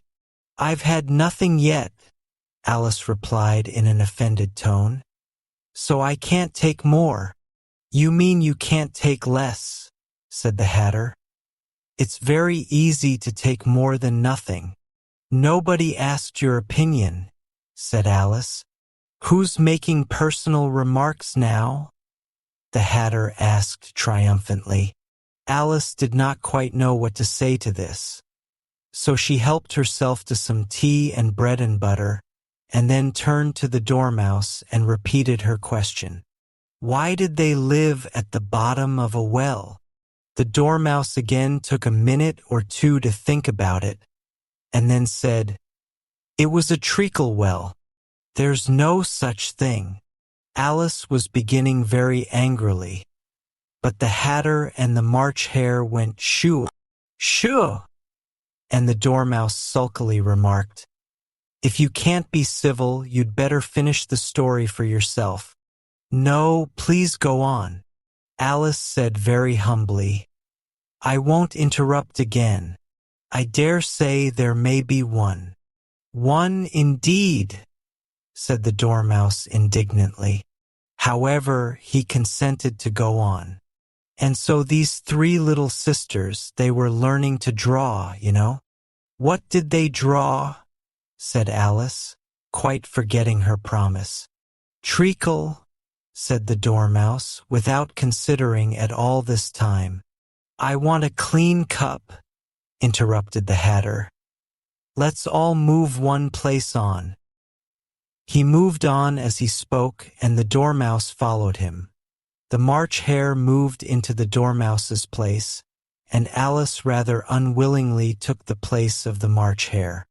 The Hatter was the only one who got any advantage from the change, and Alice was a good deal worse off than before, as the March Hare had just upset the milk jug into his plate.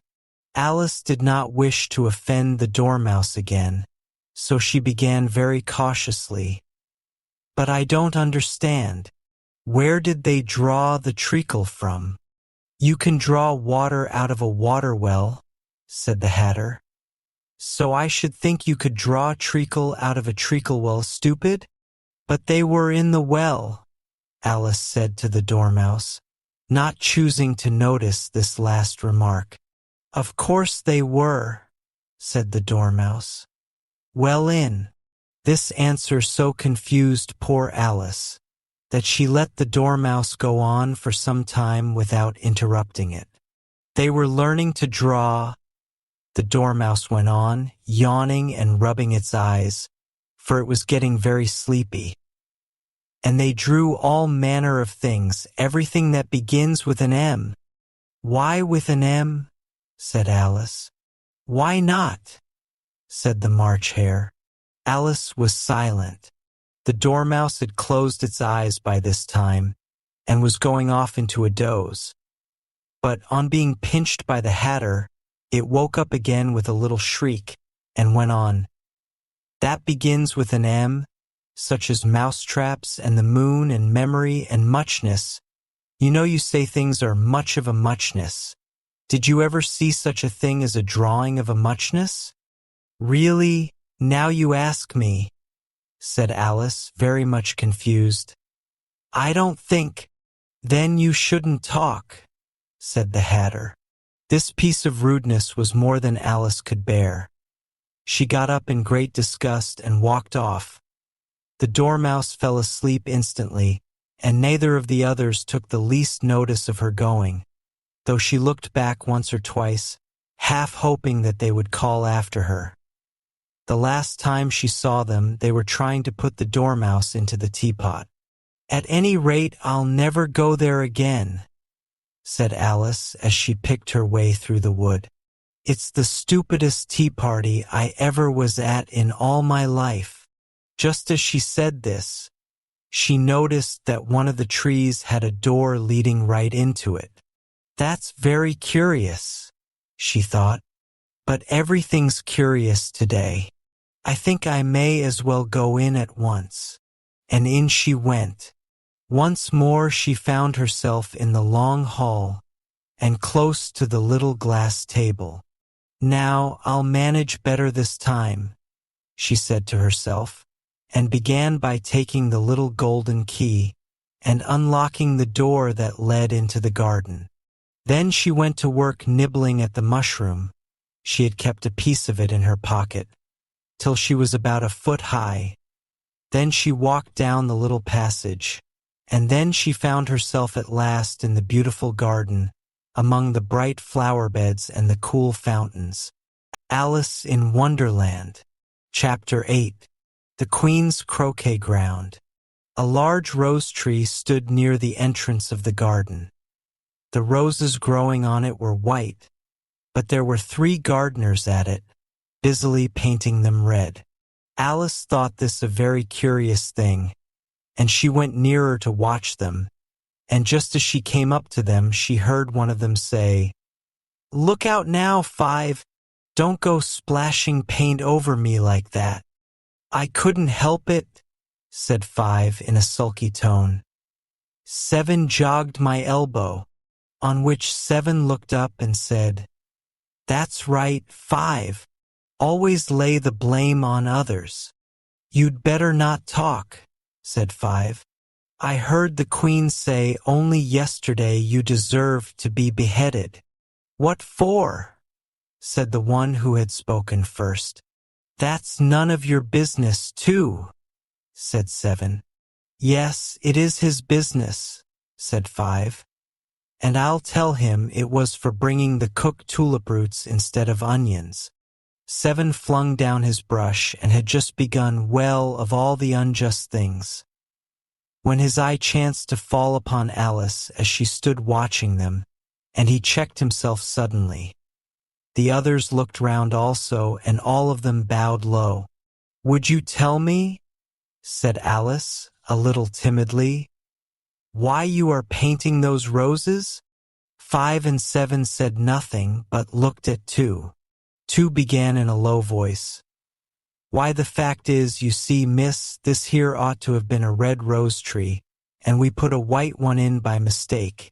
And if the Queen was to find it out, we should all have our heads cut off, you know. So you see, miss, we're doing our best afore she comes to." At this moment 5, who had been anxiously looking across the garden, called out, "The Queen! The Queen!" And the 3 gardeners instantly threw themselves flat upon their faces. There was a sound of many footsteps, and Alice looked round, eager to see the Queen. First came 10 soldiers carrying clubs. These were all shaped like the 3 gardeners, oblong and flat, with their hands and feet at the corners. Next, the 10 courtiers. These were ornamented all over with diamonds and walked 2 and 2 as the soldiers did. After these came the royal children. There were 10 of them, and the little dears came jumping merrily along hand in hand, in couples.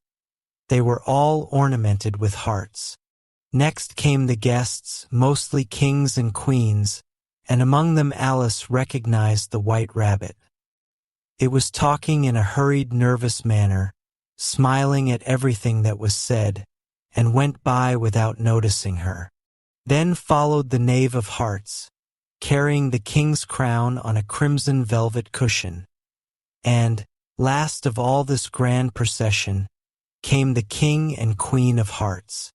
Alice was rather doubtful whether she ought not to lie down on her face like the 3 gardeners, but she could not remember ever having heard of such a rule at processions. And besides, what would be the use of a procession, thought she, if people had all to lie down upon their faces so that they couldn't see it? So she stood still where she was and waited. When the procession came opposite to Alice, they all stopped and looked at her, and the Queen said severely, "Who is this?" She said it to the Knave of Hearts, who only bowed and smiled in reply. "Idiot," said the Queen, tossing her head impatiently, and, turning to Alice, she went on, "What's your name, child?" "My name is Alice, so please your Majesty," said Alice very politely, but she added to herself, "Why, they're only a pack of cards after all. I needn't be afraid of them." "And who are these?" said the Queen, pointing to the 3 gardeners who were lying round the rose tree. For you see, as they were lying on their faces, and the pattern on their backs was the same as the rest of the pack, she could not tell whether they were gardeners or soldiers or courtiers or 3 of her own children. "How should I know?" said Alice, surprised at her own courage. It's no business of mine." The queen turned crimson with fury, and, after glaring at her for a moment like a wild beast, screamed, "Off with her head! Off!" "Nonsense!" said Alice, very loudly and decidedly, and the queen was silent. The king laid his hand upon her arm, and timidly said, "Consider, my dear. She is only a child." The queen turned angrily away from him, and said to the knave, "Turn them over." The knave did so very carefully with one foot. "Get up," said the queen in a shrill, loud voice, and the 3 gardeners instantly jumped up and began bowing to the king, the queen, the royal children, and everybody else. "Leave off that," screamed the queen. "You make me giddy." And then, turning to the rose tree, she went on, "What have you been doing here?" "May it please your majesty," said two in a very humble tone, going down on one knee as he spoke. "We were trying." "I see," said the queen, who had meanwhile been examining the roses. "Off with their heads." And the procession moved on, 3 of the soldiers remaining behind to execute the unfortunate gardeners, who ran to Alice for protection. "You shan't be beheaded," said Alice, and she put them into a large flower pot that stood near. The 3 soldiers wandered about for a minute or two, looking for them, and then quietly marched off after the others. "Are their heads off?" shouted the queen. "Their heads are gone, if it please your majesty," the soldiers shouted in reply. "That's right," shouted the queen. "Can you play croquet?" The soldiers were silent and looked at Alice, as the question was evidently meant for her. "Yes," shouted Alice. "Come on, then," roared the queen, and Alice joined the procession, wondering very much what would happen next. "It's a very fine day," said a timid voice at her side. She was walking by the white rabbit, who was peeping anxiously into her face. "Very," said Alice. "Where's the Duchess?" "Hush, hush," said the rabbit in a low, hurried tone. He looked anxiously over his shoulder as he spoke, and then raised himself upon tiptoe, put his mouth close to her ear, and whispered, "She's under sentence of execution." "What for?" said Alice. "Did you say, 'What a pity'?" the rabbit asked. "No, I didn't," said Alice. "I don't think it's at all a pity. I said, 'What for?' She boxed the queen's ears," the rabbit began. Alice gave a little scream of laughter. "Oh, hush!" the rabbit whispered in a frightened tone. "The queen will hear you.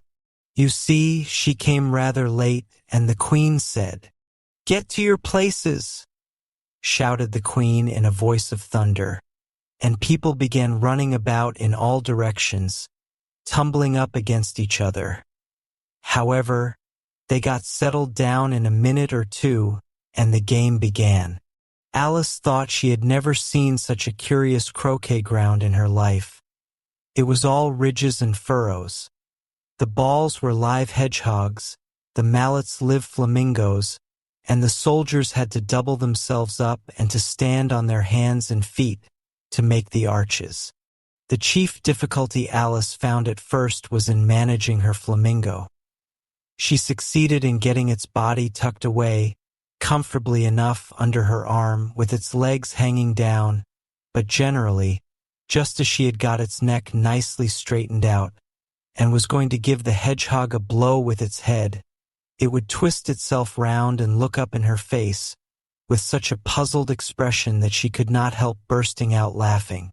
And when she had got its head down and was going to begin again, it was very provoking to find that the hedgehog had unrolled itself and was in the act of crawling away. Besides all this, there was generally a ridge or furrow in the way wherever she wanted to send the hedgehog to, and as the doubled-up soldiers were always getting up and walking off to other parts of the ground, Alice soon came to the conclusion that it was a very difficult game indeed. The players all played at once without waiting for turns, quarreling all the while and fighting for the hedgehogs. And in a very short time the queen was in a furious passion, and went stamping about and shouting, "Off with his head!" or "Off with her head!" about once in a minute. Alice began to feel very uneasy. To be sure, she had not as yet had any dispute with the queen, but she knew that it might happen any minute. And then, thought she, what would become of me? They're dreadfully fond of beheading people here. The great wonder is that there's any one left alive.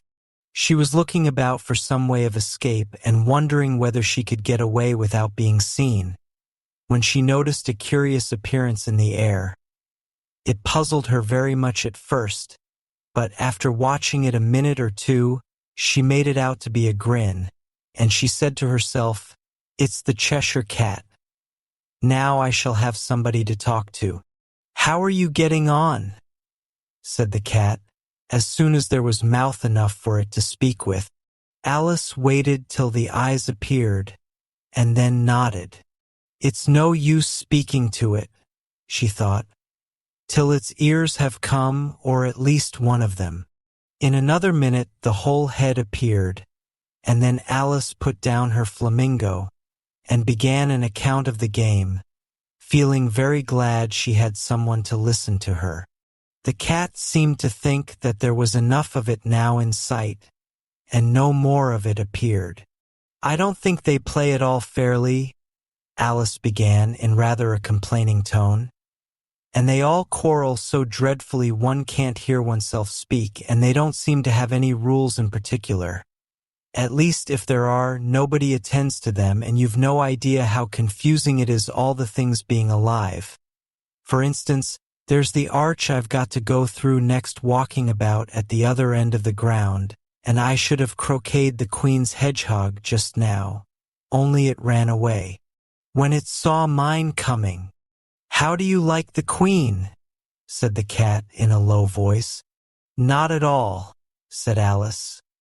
"She's so extremely—" Just then she noticed that the queen was close behind her, listening. So she went on, "Likely to win, that it's hardly worth while finishing the game." The queen smiled and passed on.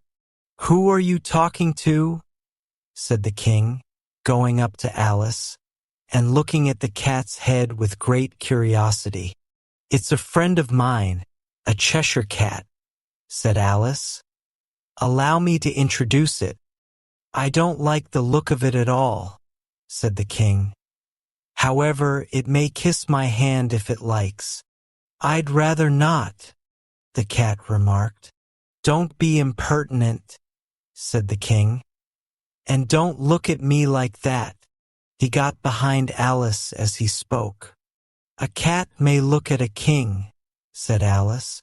"I've read that in some book, but I don't remember where." "Well, it must be removed," said the king very decidedly, and he called the queen, who was passing at the moment.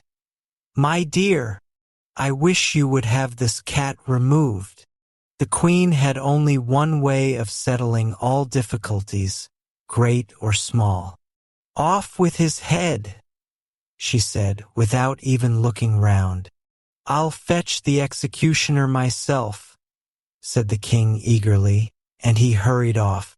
Alice thought she might as well go back and see how the game was going on, as she heard the queen's voice in the distance, screaming with passion. She had already heard her sentence 3 of the players to be executed for having missed their turns, and she did not like the look of things at all, as the game was in such confusion that she never knew whether it was her turn or not. So she went in search of her hedgehog. The hedgehog was engaged in a fight with another hedgehog, which seemed to Alice an excellent opportunity for croqueting one of them with the other. The only difficulty was that her flamingo was gone across to the other side of the garden, where Alice could see it trying in a helpless sort of way to fly up into a tree.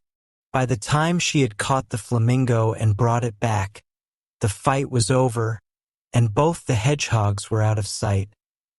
But it doesn't matter much, thought Alice, as all the arches are gone from this side of the ground. So she tucked it away under her arm, that it might not escape again, and went back for a little more conversation with her friend. When she got back to the Cheshire Cat, she was surprised to find quite a large crowd collected round it. There was a dispute going on between the executioner, the king, and the queen, who were all talking at once, while all the rest were quite silent and looked very uncomfortable. The moment Alice appeared, she was appealed to by all three to settle the question, and they repeated their arguments to her, though, as they all spoke at once, she found it very hard indeed to make out exactly what they said. The executioner's argument was that you couldn't cut off a head unless there was a body to cut it off from, that he had never had to do such a thing before and he wasn't going to begin at his time of life. The king's argument was that anything that had a head could be beheaded, and that you weren't to talk nonsense. The queen's argument was that if something wasn't done about it in less than no time, she'd have everybody executed all round. It was this last remark that had made the whole party look so grave and anxious. Alice could think of nothing else to say but, "It belongs to the Duchess. You'd better ask her about it." "She's in prison," the queen said to the executioner. "Fetch her here." And the executioner went off like an arrow. The cat's head began fading away the moment he was gone, and by the time he had come back with the Duchess, it had entirely disappeared. So the king and the executioner ran wildly up and down looking for it, while the rest of the party went back to the game. Alice in Wonderland, Chapter 9, The Mock Turtle's Story. "You can't think how glad I am to see you again, you dear old thing," said the Duchess, as she tucked her arm affectionately into Alice's, and they walked off together. Alice was very glad to find her in such a pleasant temper, and thought to herself that perhaps it was only the pepper that had made her so savage when they met in the kitchen. "When I'm a duchess," she said to herself, not in a very hopeful tone though, "I won't have any pepper in my kitchen at all. Soup does very well without, maybe it's always pepper that makes people hot-tempered."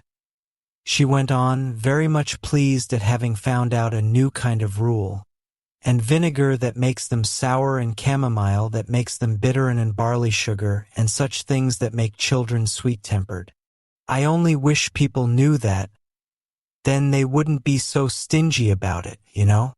She had quite forgotten the Duchess by this time, and was a little startled when she heard her voice close to her ear.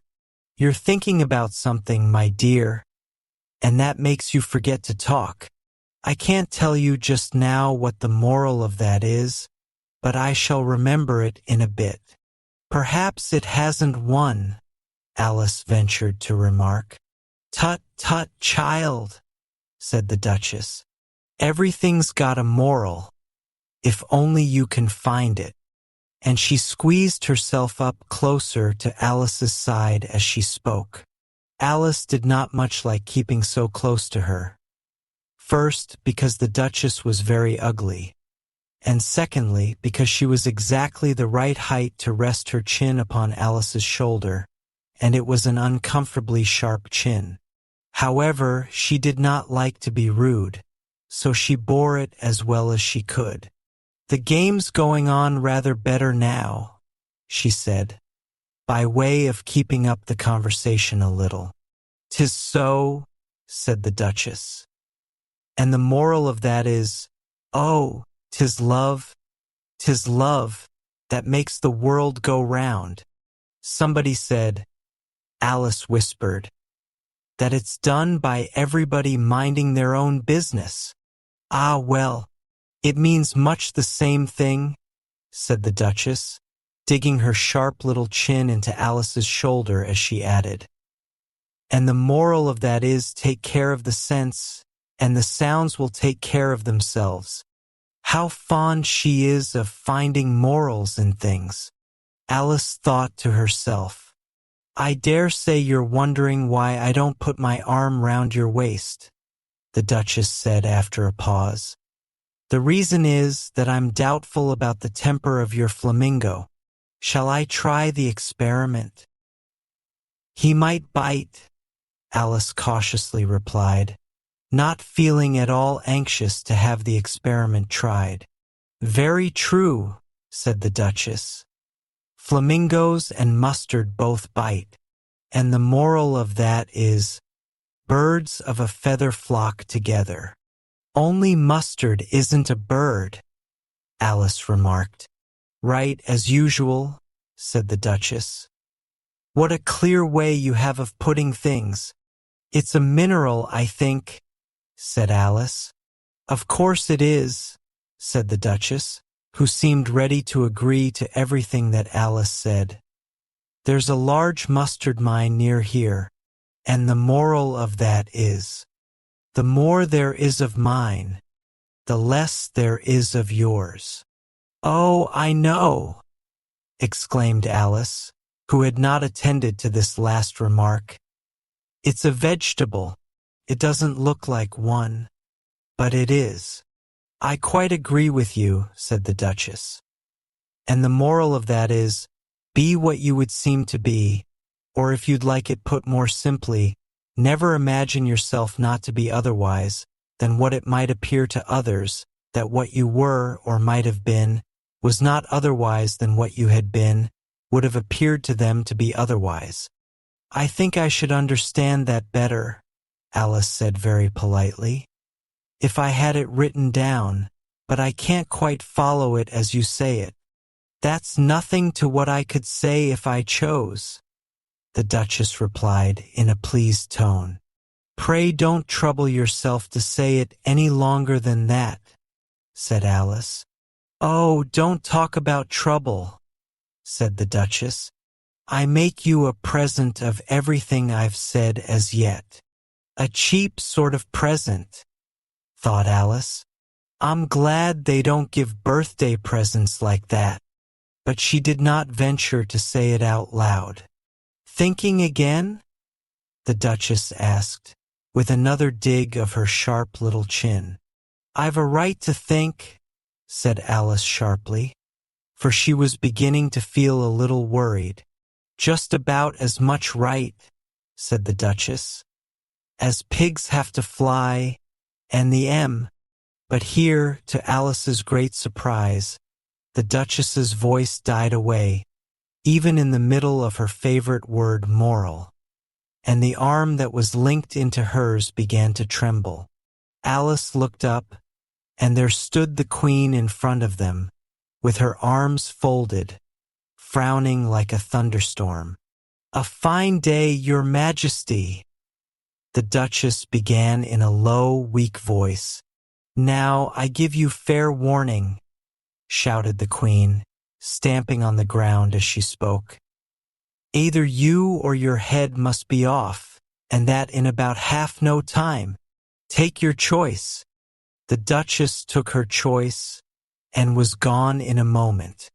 Let's go on with the game, the Queen said to Alice, and Alice was too much frightened to say a word, but slowly followed her back to the croquet ground. The other guests had taken advantage of the Queen's absence and were resting in the shade. However, the moment they saw her, they hurried back to the game, the Queen merely remarking that a moment's delay would cost them their lives. All the time they were playing, the Queen never left off quarreling with the other players and shouting, "Off with his head!" or "Off with her head!"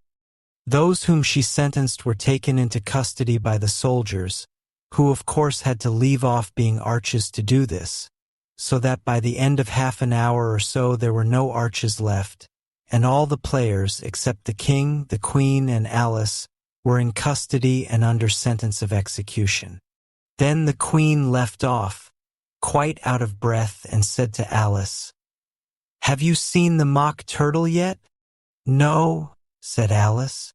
"I don't even know what a mock turtle is." "It's the thing mock turtle soup is made from," said the queen. "I never saw one or heard of one," said Alice. "Come on, then," said the queen, "and he shall tell you his history." As they walked off together, Alice heard the king say in a low voice to the company generally, "You are all pardoned." "Come, that's a good thing," she said to herself, for she had felt quite unhappy at the number of executions the queen had ordered. They very soon came upon a griffin, lying fast asleep in the sun. If you don't know what a griffin is, look at the picture. "Up, lazy thing," said the queen, "and take this young lady to see the mock turtle and to hear his history. I must go back and see after some executions I have ordered." And she walked off, leaving Alice alone with the griffin. Alice did not quite like the look of the creature, but on the whole she thought it would be quite as safe to stay with it as to go after that savage queen. So she waited. The griffin sat up and rubbed its eyes. Then it watched the queen till she was out of sight. Then it chuckled. "What fun!" said the griffin, half to itself, half to Alice. "What is the fun?" said Alice. "Why, said the griffin. "It's all her fancy that they never executes nobody, you know. Come on. Everybody says, 'Come on,' here," thought Alice as she went slowly after it. "I never was so ordered about in all my life, never." They had not gone far before they saw the mock turtle in the distance, sitting sad and lonely on a little ledge of rock, and, as they came nearer, Alice could hear him sighing as if his heart would break. She pitied him deeply. "What is his sorrow?" she asked the griffin, and the griffin answered very nearly in the same words as before. "It's all his fancy that he hasn't got no sorrow, you know. Come on."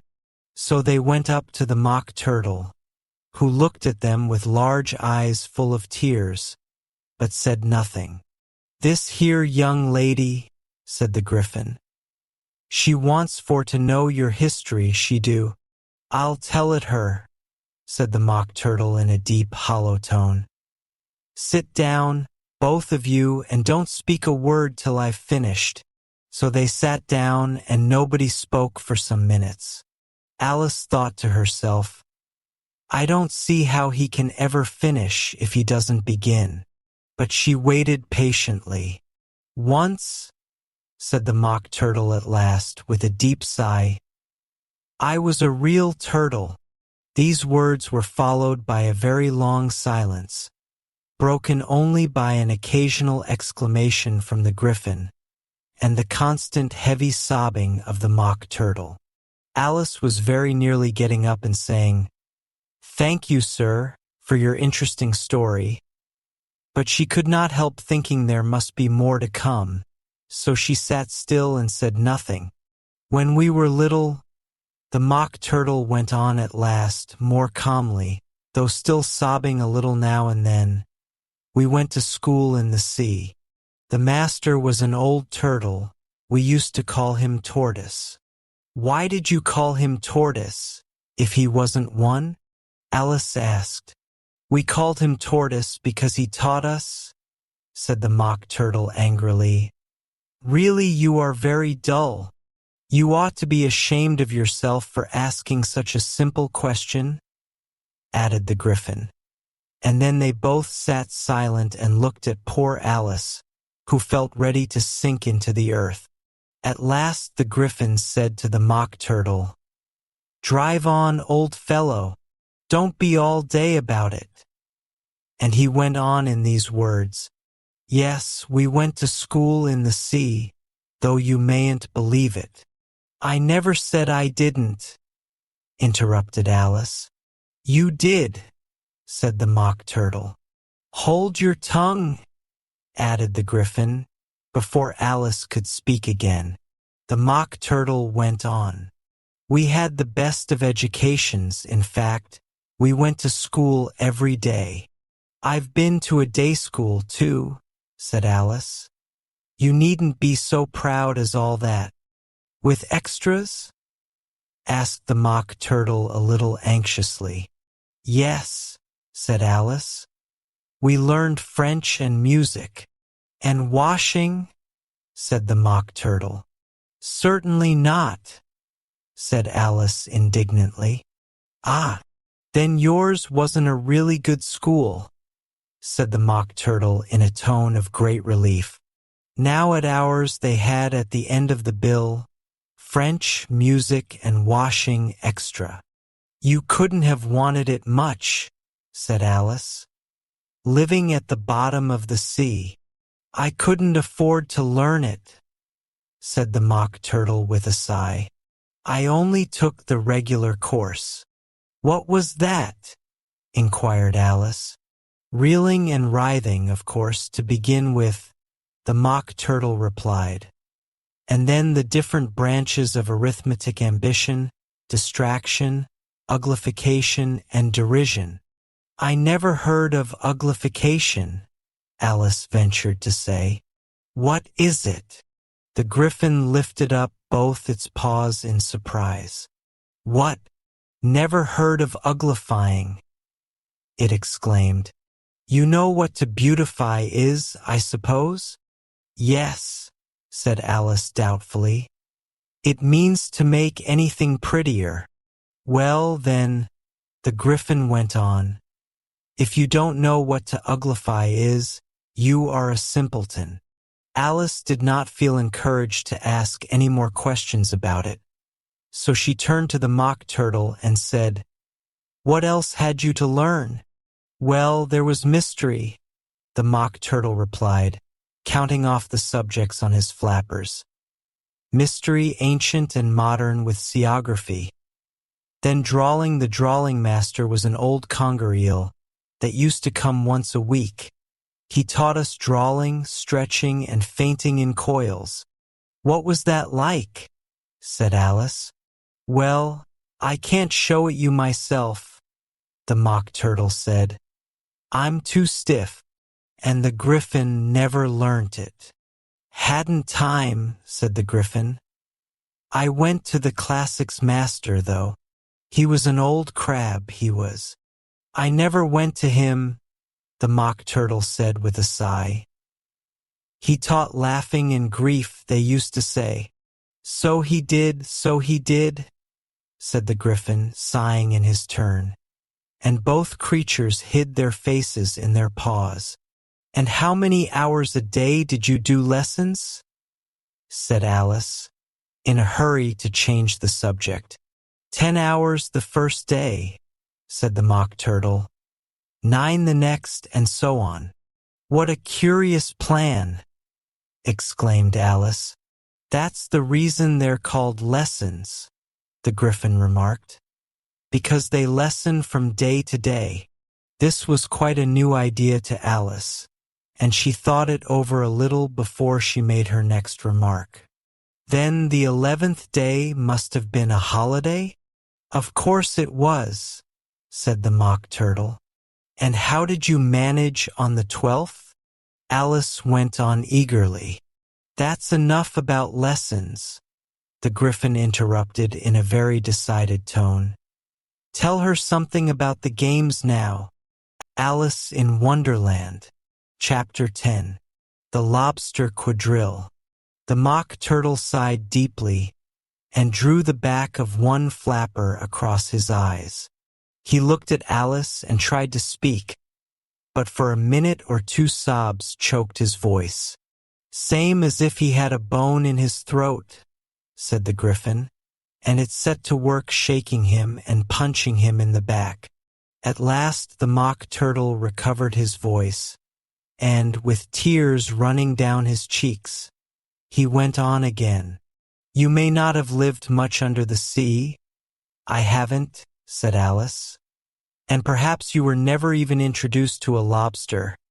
Alice began to say, "I once tasted," but checked herself hastily and said, "No, never." "So you can have no idea what a delightful thing a lobster quadrille is." "No, indeed," said Alice. "What sort of a dance is it?" "Why," said the Gryphon, "you first form into a line along the seashore." "Two lines!" cried the Mock Turtle. "Seals, turtles, salmon, and so on. Then, when you've cleared all the jellyfish out of the way." "That generally takes some time," interrupted the Gryphon. "You advance twice, each with a lobster as a partner," cried the Gryphon. "Of course," the Mock Turtle said. "Advance twice, set to partners. Change lobsters and retire in same order," continued the Gryphon.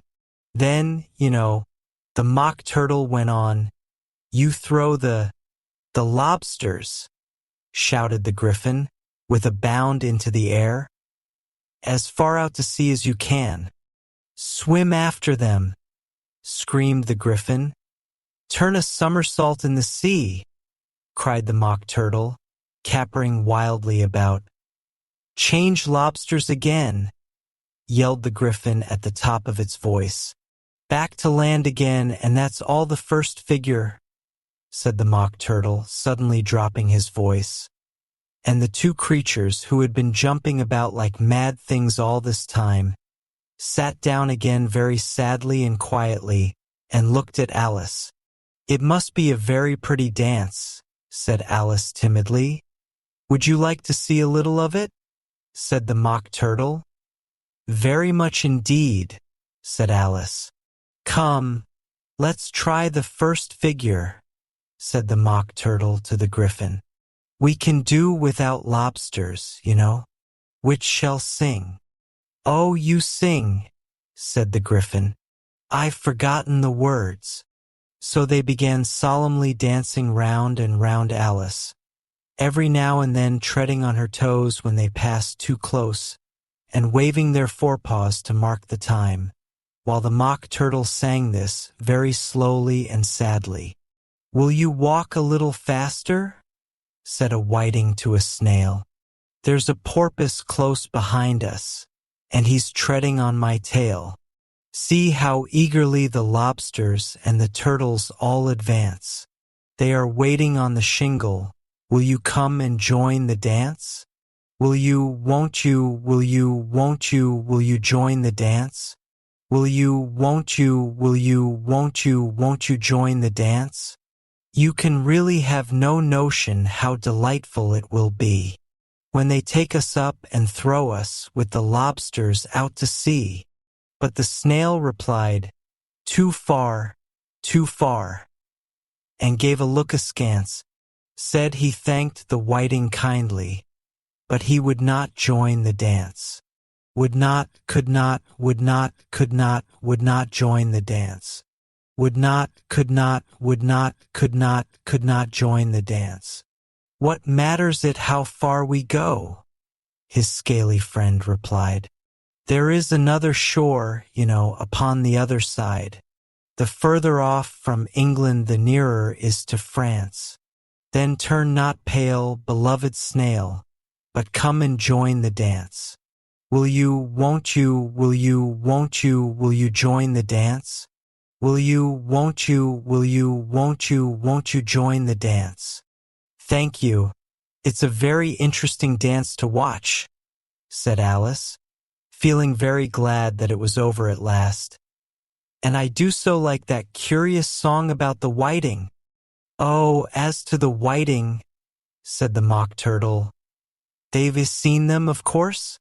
"Yes," said Alice. "I've often seen them at Din." She checked herself hastily. "I don't know where Din may be," said the Mock Turtle, But if you've seen them so often, of course you know what they're like. I believe so, Alice replied thoughtfully. They have their tails in their mouths, and they're all over crumbs. You're wrong about the crumbs, said the Mock Turtle. Crumbs would all wash off in the sea, but they have their tails in their mouths, and the reason is— Here the Mock Turtle yawned and shut his eyes. Tell her about the reason and all that, he said to the Griffin. The reason is, said the Griffin, that they would go with the lobsters to the dance. So they got thrown out to sea. So they had to fall a long way. So they got their tails fast in their mouths. So they couldn't get them out again. That's all. Thank you, said Alice. It's very interesting. I never knew so much about a whiting before. I can tell you more than that, if you like, said the Griffin. Do you know why it's called a whiting? I never thought about it, said Alice. Why? It does the boots and shoes, the Griffin replied very solemnly. Alice was thoroughly puzzled. Does the boots and shoes? She repeated in a wondering tone. Why, what are your shoes done with? Said the Griffin. I mean, what makes them so shiny? Alice looked down at them and considered a little before she gave her answer. They're done with blacking, I believe. Boots and shoes under the sea, the Griffin went on in a deep voice, are done with a whiting. Now you know. And what are they made of? Alice asked in a tone of great curiosity. Soles and eels, of course, the Griffin replied rather impatiently. Any shrimp could have told you that. If I'd been the whiting, said Alice, whose thoughts were still running on the song, I'd have said to the porpoise, keep back, please. We don't want you with us. They were obliged to have him with them, the Mock Turtle said. No wise fish would go anywhere without a porpoise. Wouldn't it really? Said Alice in a tone of great surprise. Of course not, said the Mock Turtle. Why, if a fish came to me and told me he was going a journey, I should say, with what porpoise? Don't you mean purpose? Said Alice. I mean what I say, the Mock Turtle replied in an offended tone, and the Griffin added, come, let's hear some of your adventures. I could tell you my adventures beginning from this morning, said Alice a little timidly. But it's no use going back to yesterday because I was a different person then. Explain all that, said the Mock Turtle. No, no, the adventures first, said the Griffin in an impatient tone. Explanations take such a dreadful time. So Alice began telling them her adventures from the time when she first saw the white rabbit. She was a little nervous about it just at first. The two creatures got so close to her, one on each side, and opened their eyes and mouths so very wide. But she gained courage as she went on. Her listeners were perfectly quiet till she got to the part about her repeating, "You are old, Father William," to the caterpillar, and the words all coming different. And then the Mock Turtle drew a long breath and said, "That's very curious." "It's all about as curious as it can be," said the Griffin. "It all came different," the Mock Turtle repeated thoughtfully. "I should like to hear her try and repeat something now. Tell her to begin." He looked at the Griffin as if he thought it had some kind of authority over Alice. "Stand up and repeat. 'Tis the voice of the sluggard," said the Griffin. "How the creatures order one about and make one repeat lessons," thought Alice. "I might as well be at school at once." However, she got up and began to repeat it, but her head was so full of the lobster quadrille that she hardly knew what she was saying, and the words came very queer indeed. "'Tis the voice of the lobster. I heard him declare, 'You have baked me too brown. I must sugar my hair.' As a duck with its eyelids, so he with his nose trims his belt and his buttons and turns out his toes." Later editions continued as follows. "When the sands are all dry, he is gay as a lark, and will talk in contemptuous tones of the shark. But when the tide rises and sharks are around, his voice has a timid and tremulous sound." "That's different from what I used to say when I was a child," said the Gryphon. "Well, I never heard it before," said the Mock Turtle. "But it sounds uncommon nonsense." Alice said nothing. She had sat down with her face in her hands, wondering if anything would ever happen in a natural way again. "I should like to have it explained," said the Mock Turtle. "She can't explain it," said the Gryphon hastily. "Go on with the next verse." "But about his toes?" the Mock Turtle persisted. "How could he turn them out with his nose, you know? It's the first position in dancing," Alice said, but was dreadfully puzzled by the whole thing and longed to change the subject. "Go on with the next verse," the Gryphon repeated impatiently. "It begins, 'I passed by his garden.'" Alice did not dare to disobey, though she felt sure it would all come wrong, and she went on in a trembling voice, "I passed by his garden, and marked with one eye how the owl and the panther were sharing a pie." Later editions continued as follows. "The panther took pie crust and gravy and meat, while the owl had the dish as its share of the treat. When the pie was all finished, the owl, as a boon, was kindly permitted to pocket the spoon, while the panther received knife and fork with a growl, and concluded the banquet." "What is the use of repeating all that stuff?" the Mock Turtle interrupted. "If you don't explain it as you go on, it's by far the most confusing thing I ever heard." "Yes, I think you'd better leave off," said the Gryphon, and Alice was only too glad to do so. "Shall we try another figure of the lobster quadrille?"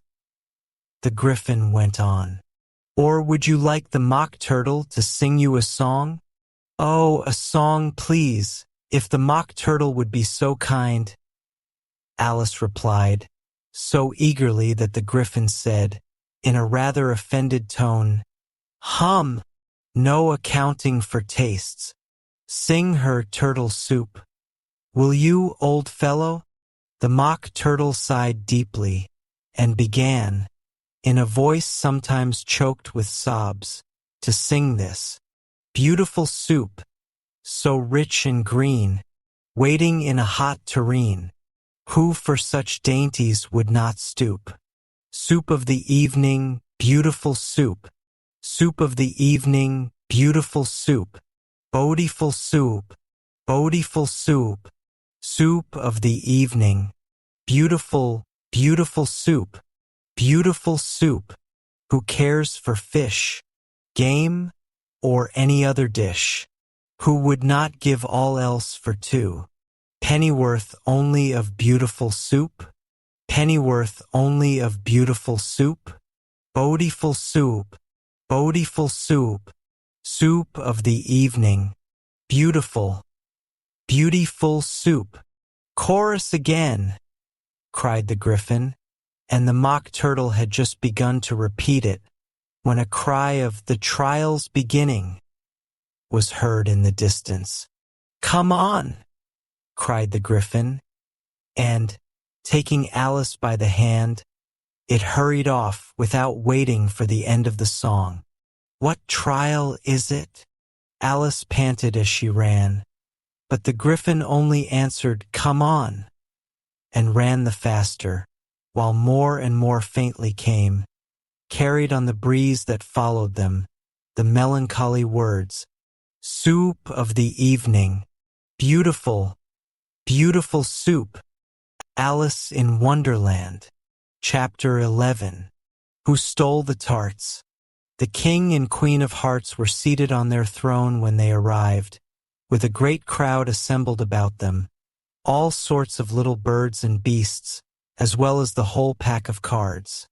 The knave was standing before them in chains, with a soldier on each side to guard him, and near the king was the white rabbit, with a trumpet in one hand and a scroll of parchment in the other. In the very middle of the court was a table, with a large dish of tarts upon it. They looked so good that it made Alice quite hungry to look at them. "I wish they'd get the trial done," she thought, "and hand round the refreshments." But there seemed to be no chance of this, so she began looking at everything about her to pass away the time. Alice had never been in a court of justice before, but she had read about them in books, and she was quite pleased to find that she knew the name of nearly everything there. "That's the judge," she said to herself, "because of his great wig." The judge, by the way, was the king, and as he wore his crown over the wig, he did not look at all comfortable, and it was certainly not becoming. "And that's the jury box," thought Alice. "And those 12 creatures." She was obliged to say creatures. You see, because some of them were animals and some were birds. "I suppose they are the jurors." She said this last word 2 or 3 times over to herself, being rather proud of it. For she thought, and rightly too, that very few little girls of her age knew the meaning of it at all. However, jurymen would have done just as well. The 12 jurors were all writing very busily on slates. "What are they doing?" Alice whispered to the Griffin.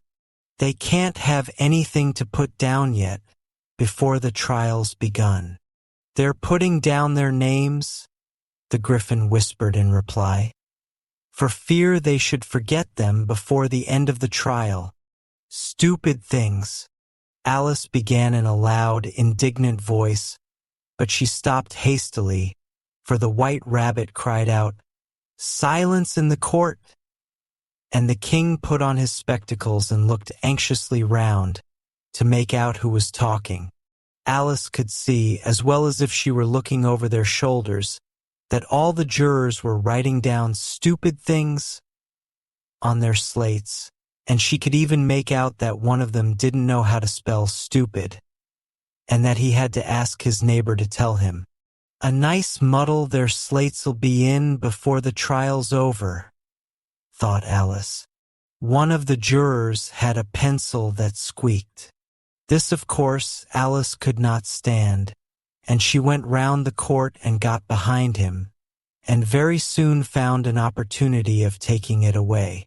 She did it so quickly that the poor little juror, it was Bill the lizard, could not make out at all what had become of it.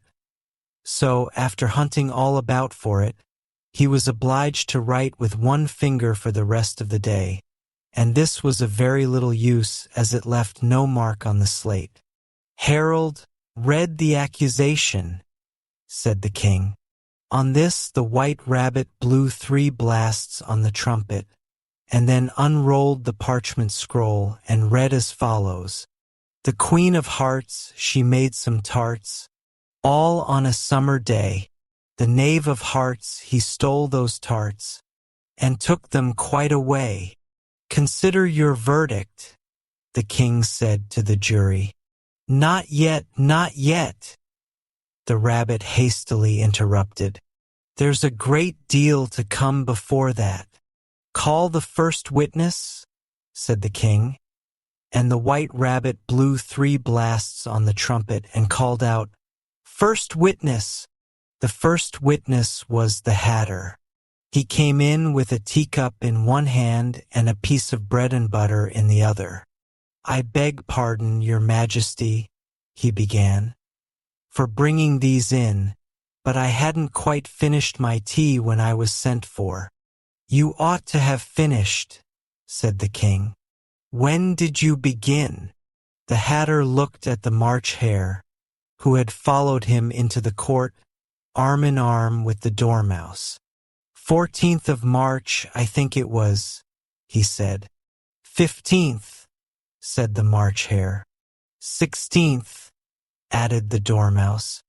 Write that down, the king said to the jury, and the jury eagerly wrote down all 3 dates on their slates, and then added them up and reduced the answer to shillings and pence.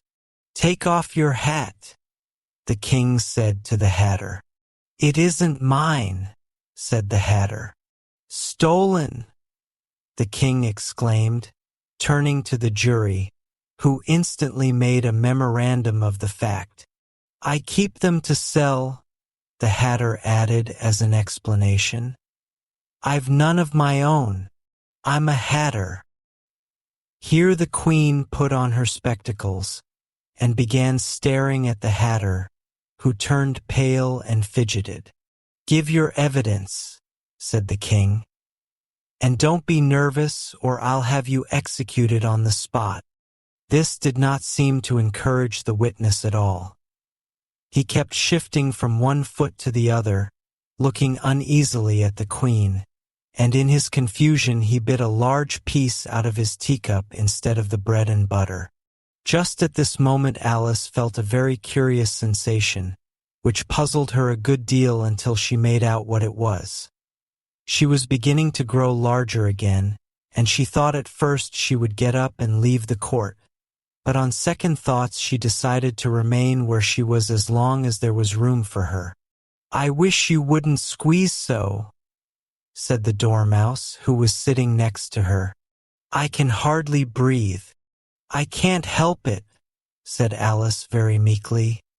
I'm growing. You've no right to grow here, said the Dormouse. Don't talk nonsense, said Alice more boldly. You know you're growing too. Yes, but I grow at a reasonable pace, said the Dormouse. Not in that ridiculous fashion. And he got up very sulkily and crossed over to the other side of the court.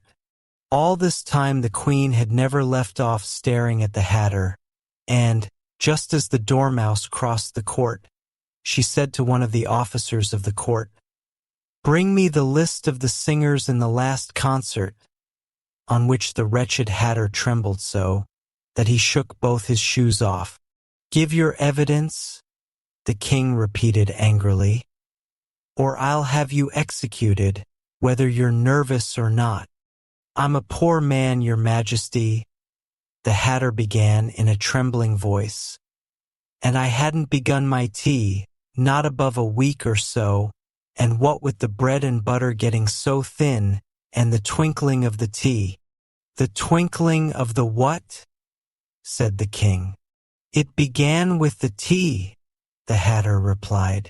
Of course twinkling begins with a T, said the king sharply.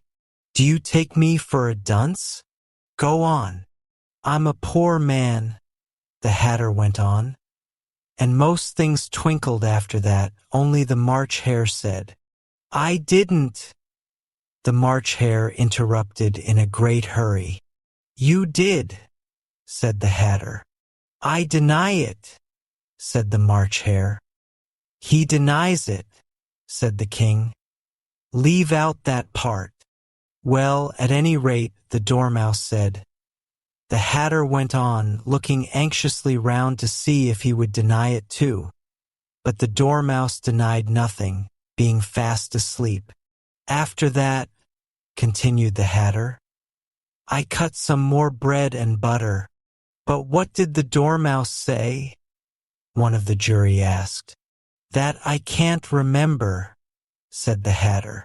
You must remember, remarked the king, or I'll have you executed. The miserable Hatter dropped his teacup and bread and butter, and went down on one knee. I'm a poor man, your majesty, he began. You're a very poor speaker, said the king. Here one of the guinea pigs cheered, and was immediately suppressed by the officers of the court. As that is rather a hard word, I will just explain to you how it was done. They had a large canvas bag, which tied up at the mouth with strings. Into this they slipped the guinea pig, head first, and then sat upon it. I'm glad I've seen that done, thought Alice. I've so often read in the newspapers at the end of trials. There was some attempts at applause which was immediately suppressed by the officers of the court, and I never understood what it meant till now. If that's all you know about it, you may stand down, continued the king. I can't go no lower, said the hatter. I'm on the floor as it is. Then you may sit down, the king replied. Here the other guinea pig cheered, and was suppressed. Come, that finished the guinea pigs, thought Alice. Now we shall get on better. I'd rather finish my tea, said the hatter with an anxious look at the queen, who was reading the list of singers. You may go, said the king, and the hatter hurriedly left the court, without even waiting to put his shoes on. And just take his head off outside, the queen added to one of the officers. But the hatter was out of sight before the officer could get to the door. Call the next witness, said the king. The next witness was the duchess's cook. She carried the pepper box in her hand, and Alice guessed who it was, even before she got into the court, by the way the people near the door began sneezing all at once. Give your evidence, said the king. Shan't, said the cook. The king looked anxiously at the white rabbit, who said in a low voice, Your Majesty must cross-examine this witness. Well, if I must, I must, the king said, with a melancholy air, and after folding his arms and frowning at the cook till his eyes were nearly out of sight, he said in a deep voice, What are tarts made of? Pepper mostly, said the cook. Treacle, said a sleepy voice behind her. Collar that dormouse, the queen shrieked out. Behead that dormouse. Turn that dormouse out of court. Suppress him. Pinch him. Off with his whiskers. For some minutes the whole court was in confusion, getting the dormouse turned out, and by the time they had settled down again, the cook had disappeared. Never mind, said the king with an air of great relief. Call the next witness. And he added in an undertone to the queen, Really, my dear, you must cross-examine the next witness. It quite makes my forehead ache. Alice watched the white rabbit as he fumbled over the list, feeling very curious to see what the next witness would be like. For they haven't got much evidence yet, she said to herself. Imagine her surprise when the white rabbit read out, at the top of his shrill little voice, the name Alice. Alice in Wonderland, Chapter 12. Alice's evidence. Here, cried Alice, quite forgetting in the flurry of the moment how large she had grown in the last few minutes, and she jumped up in such a hurry that she tipped over the jury box with the edge of her skirt, upsetting all the jurymen onto the heads of the crowd below, and there they lay sprawling about, reminding her very much of a globe of goldfish she had accidentally upset the week before.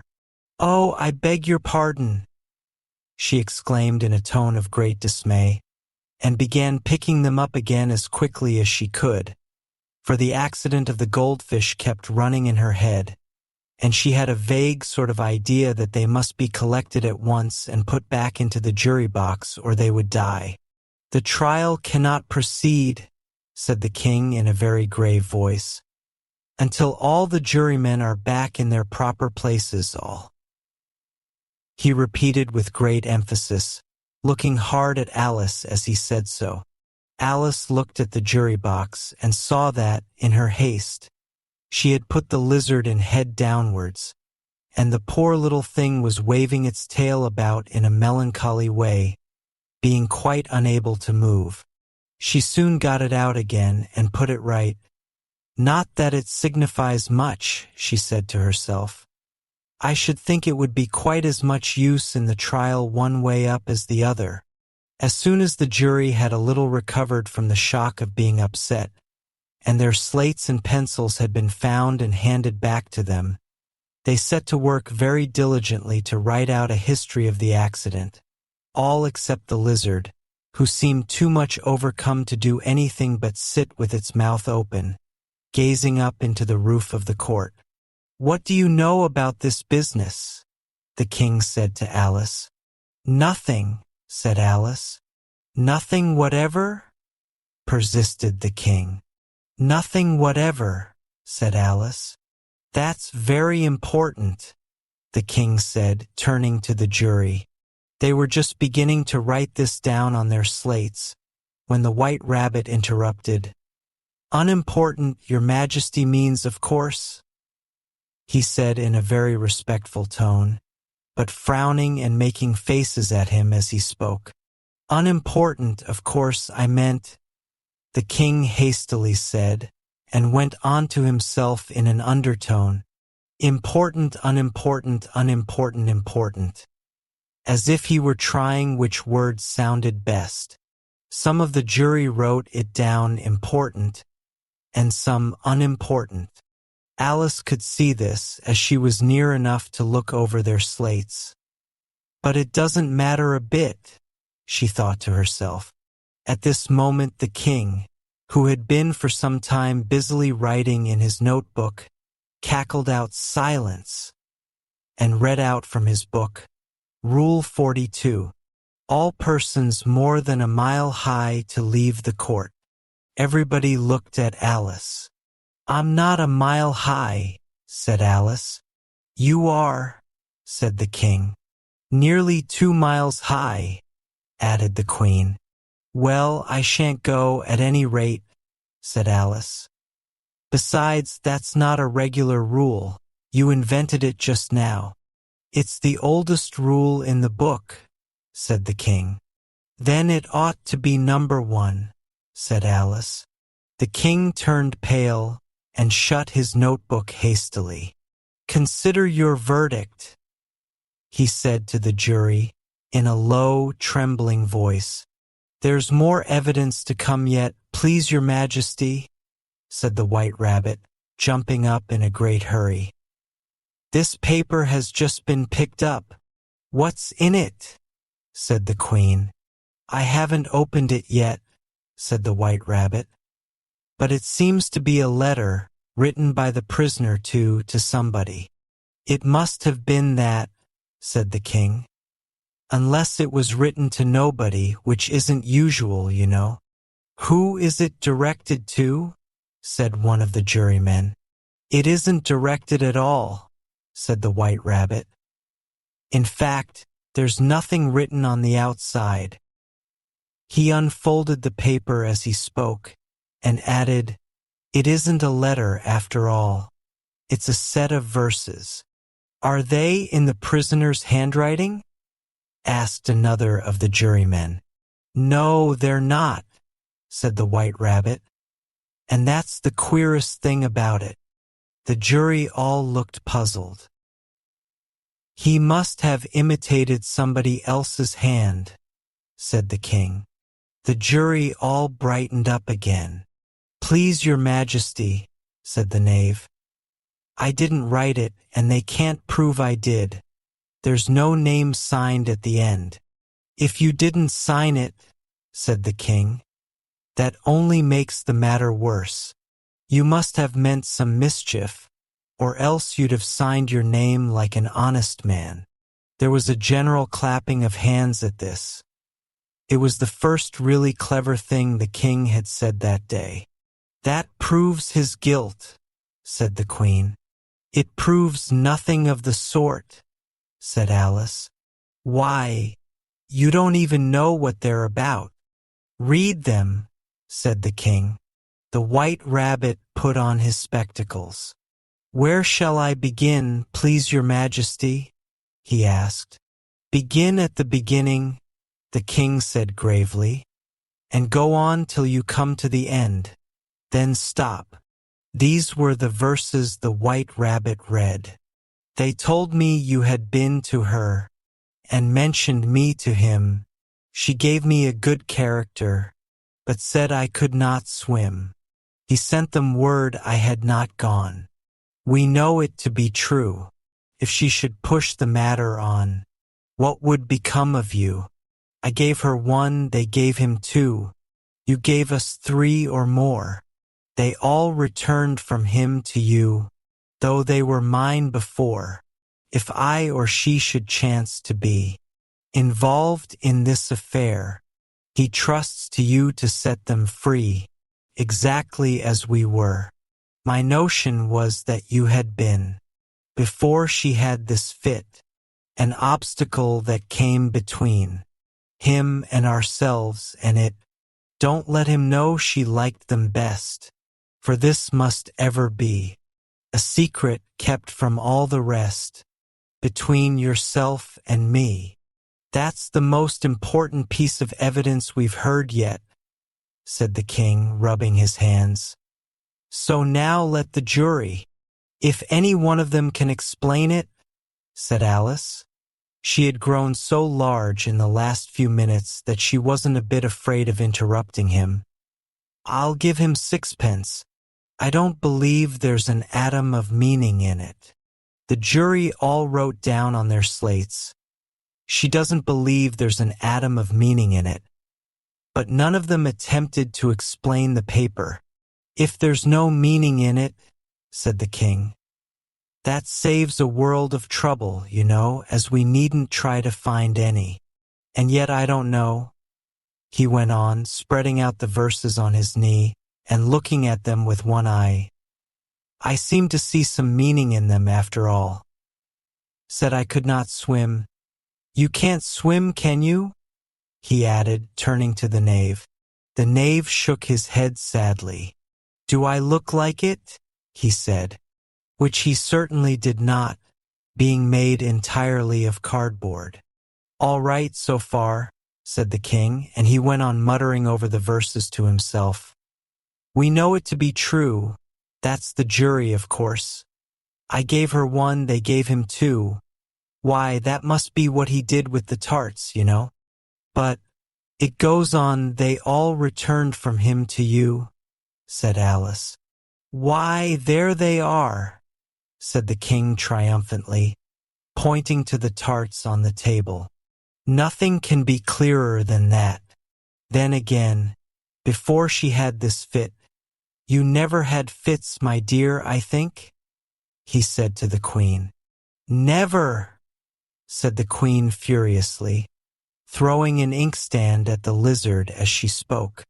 The unfortunate little Bill had left off writing on his slate with one finger, as he found it made no mark. But he now hastily began again, using the ink that was trickling down his face as long as it lasted. "Then the words don't fit you," said the king, looking round the court with a smile. There was a dead silence. "It's a pun," the king added in an offended tone, and everybody laughed. "Let the jury consider their verdict," the king said, for about the 20th time that day. "No, no," said the queen. "Sentence first, verdict afterwards." "Stuff and nonsense," said Alice loudly. "The idea of having the sentence first." "Hold your tongue," said the queen, turning purple. "I won't," said Alice. "Off with her head," the queen shouted at the top of her voice. Nobody moved. "Who cares for you?" said Alice. She had grown to her full size by this time. "You're nothing but a pack of cards." At this the whole pack rose up into the air and came flying down upon her. She gave a little scream, half of fright and half of anger, and tried to beat them off, and found herself lying on the bank, with her head in the lap of her sister, who was gently brushing away some dead leaves that had fluttered down from the trees upon her face. "Wake up, Alice dear," said her sister. "Why, what a long sleep you've had." "Oh, I've had such a curious dream," said Alice, and she told her sister, as well as she could remember them, all these strange adventures of hers that you have just been reading about. And when she had finished, her sister kissed her and said, "It was a curious dream, dear, certainly, but now run in to your tea, it's getting late." So Alice got up and ran off, thinking while she ran, as well she might, what a wonderful dream it had been. But her sister sat still just as she left her, leaning her head on her hand, watching the setting sun, and thinking of little Alice and all her wonderful adventures, till she too began dreaming after a fashion, and this was her dream.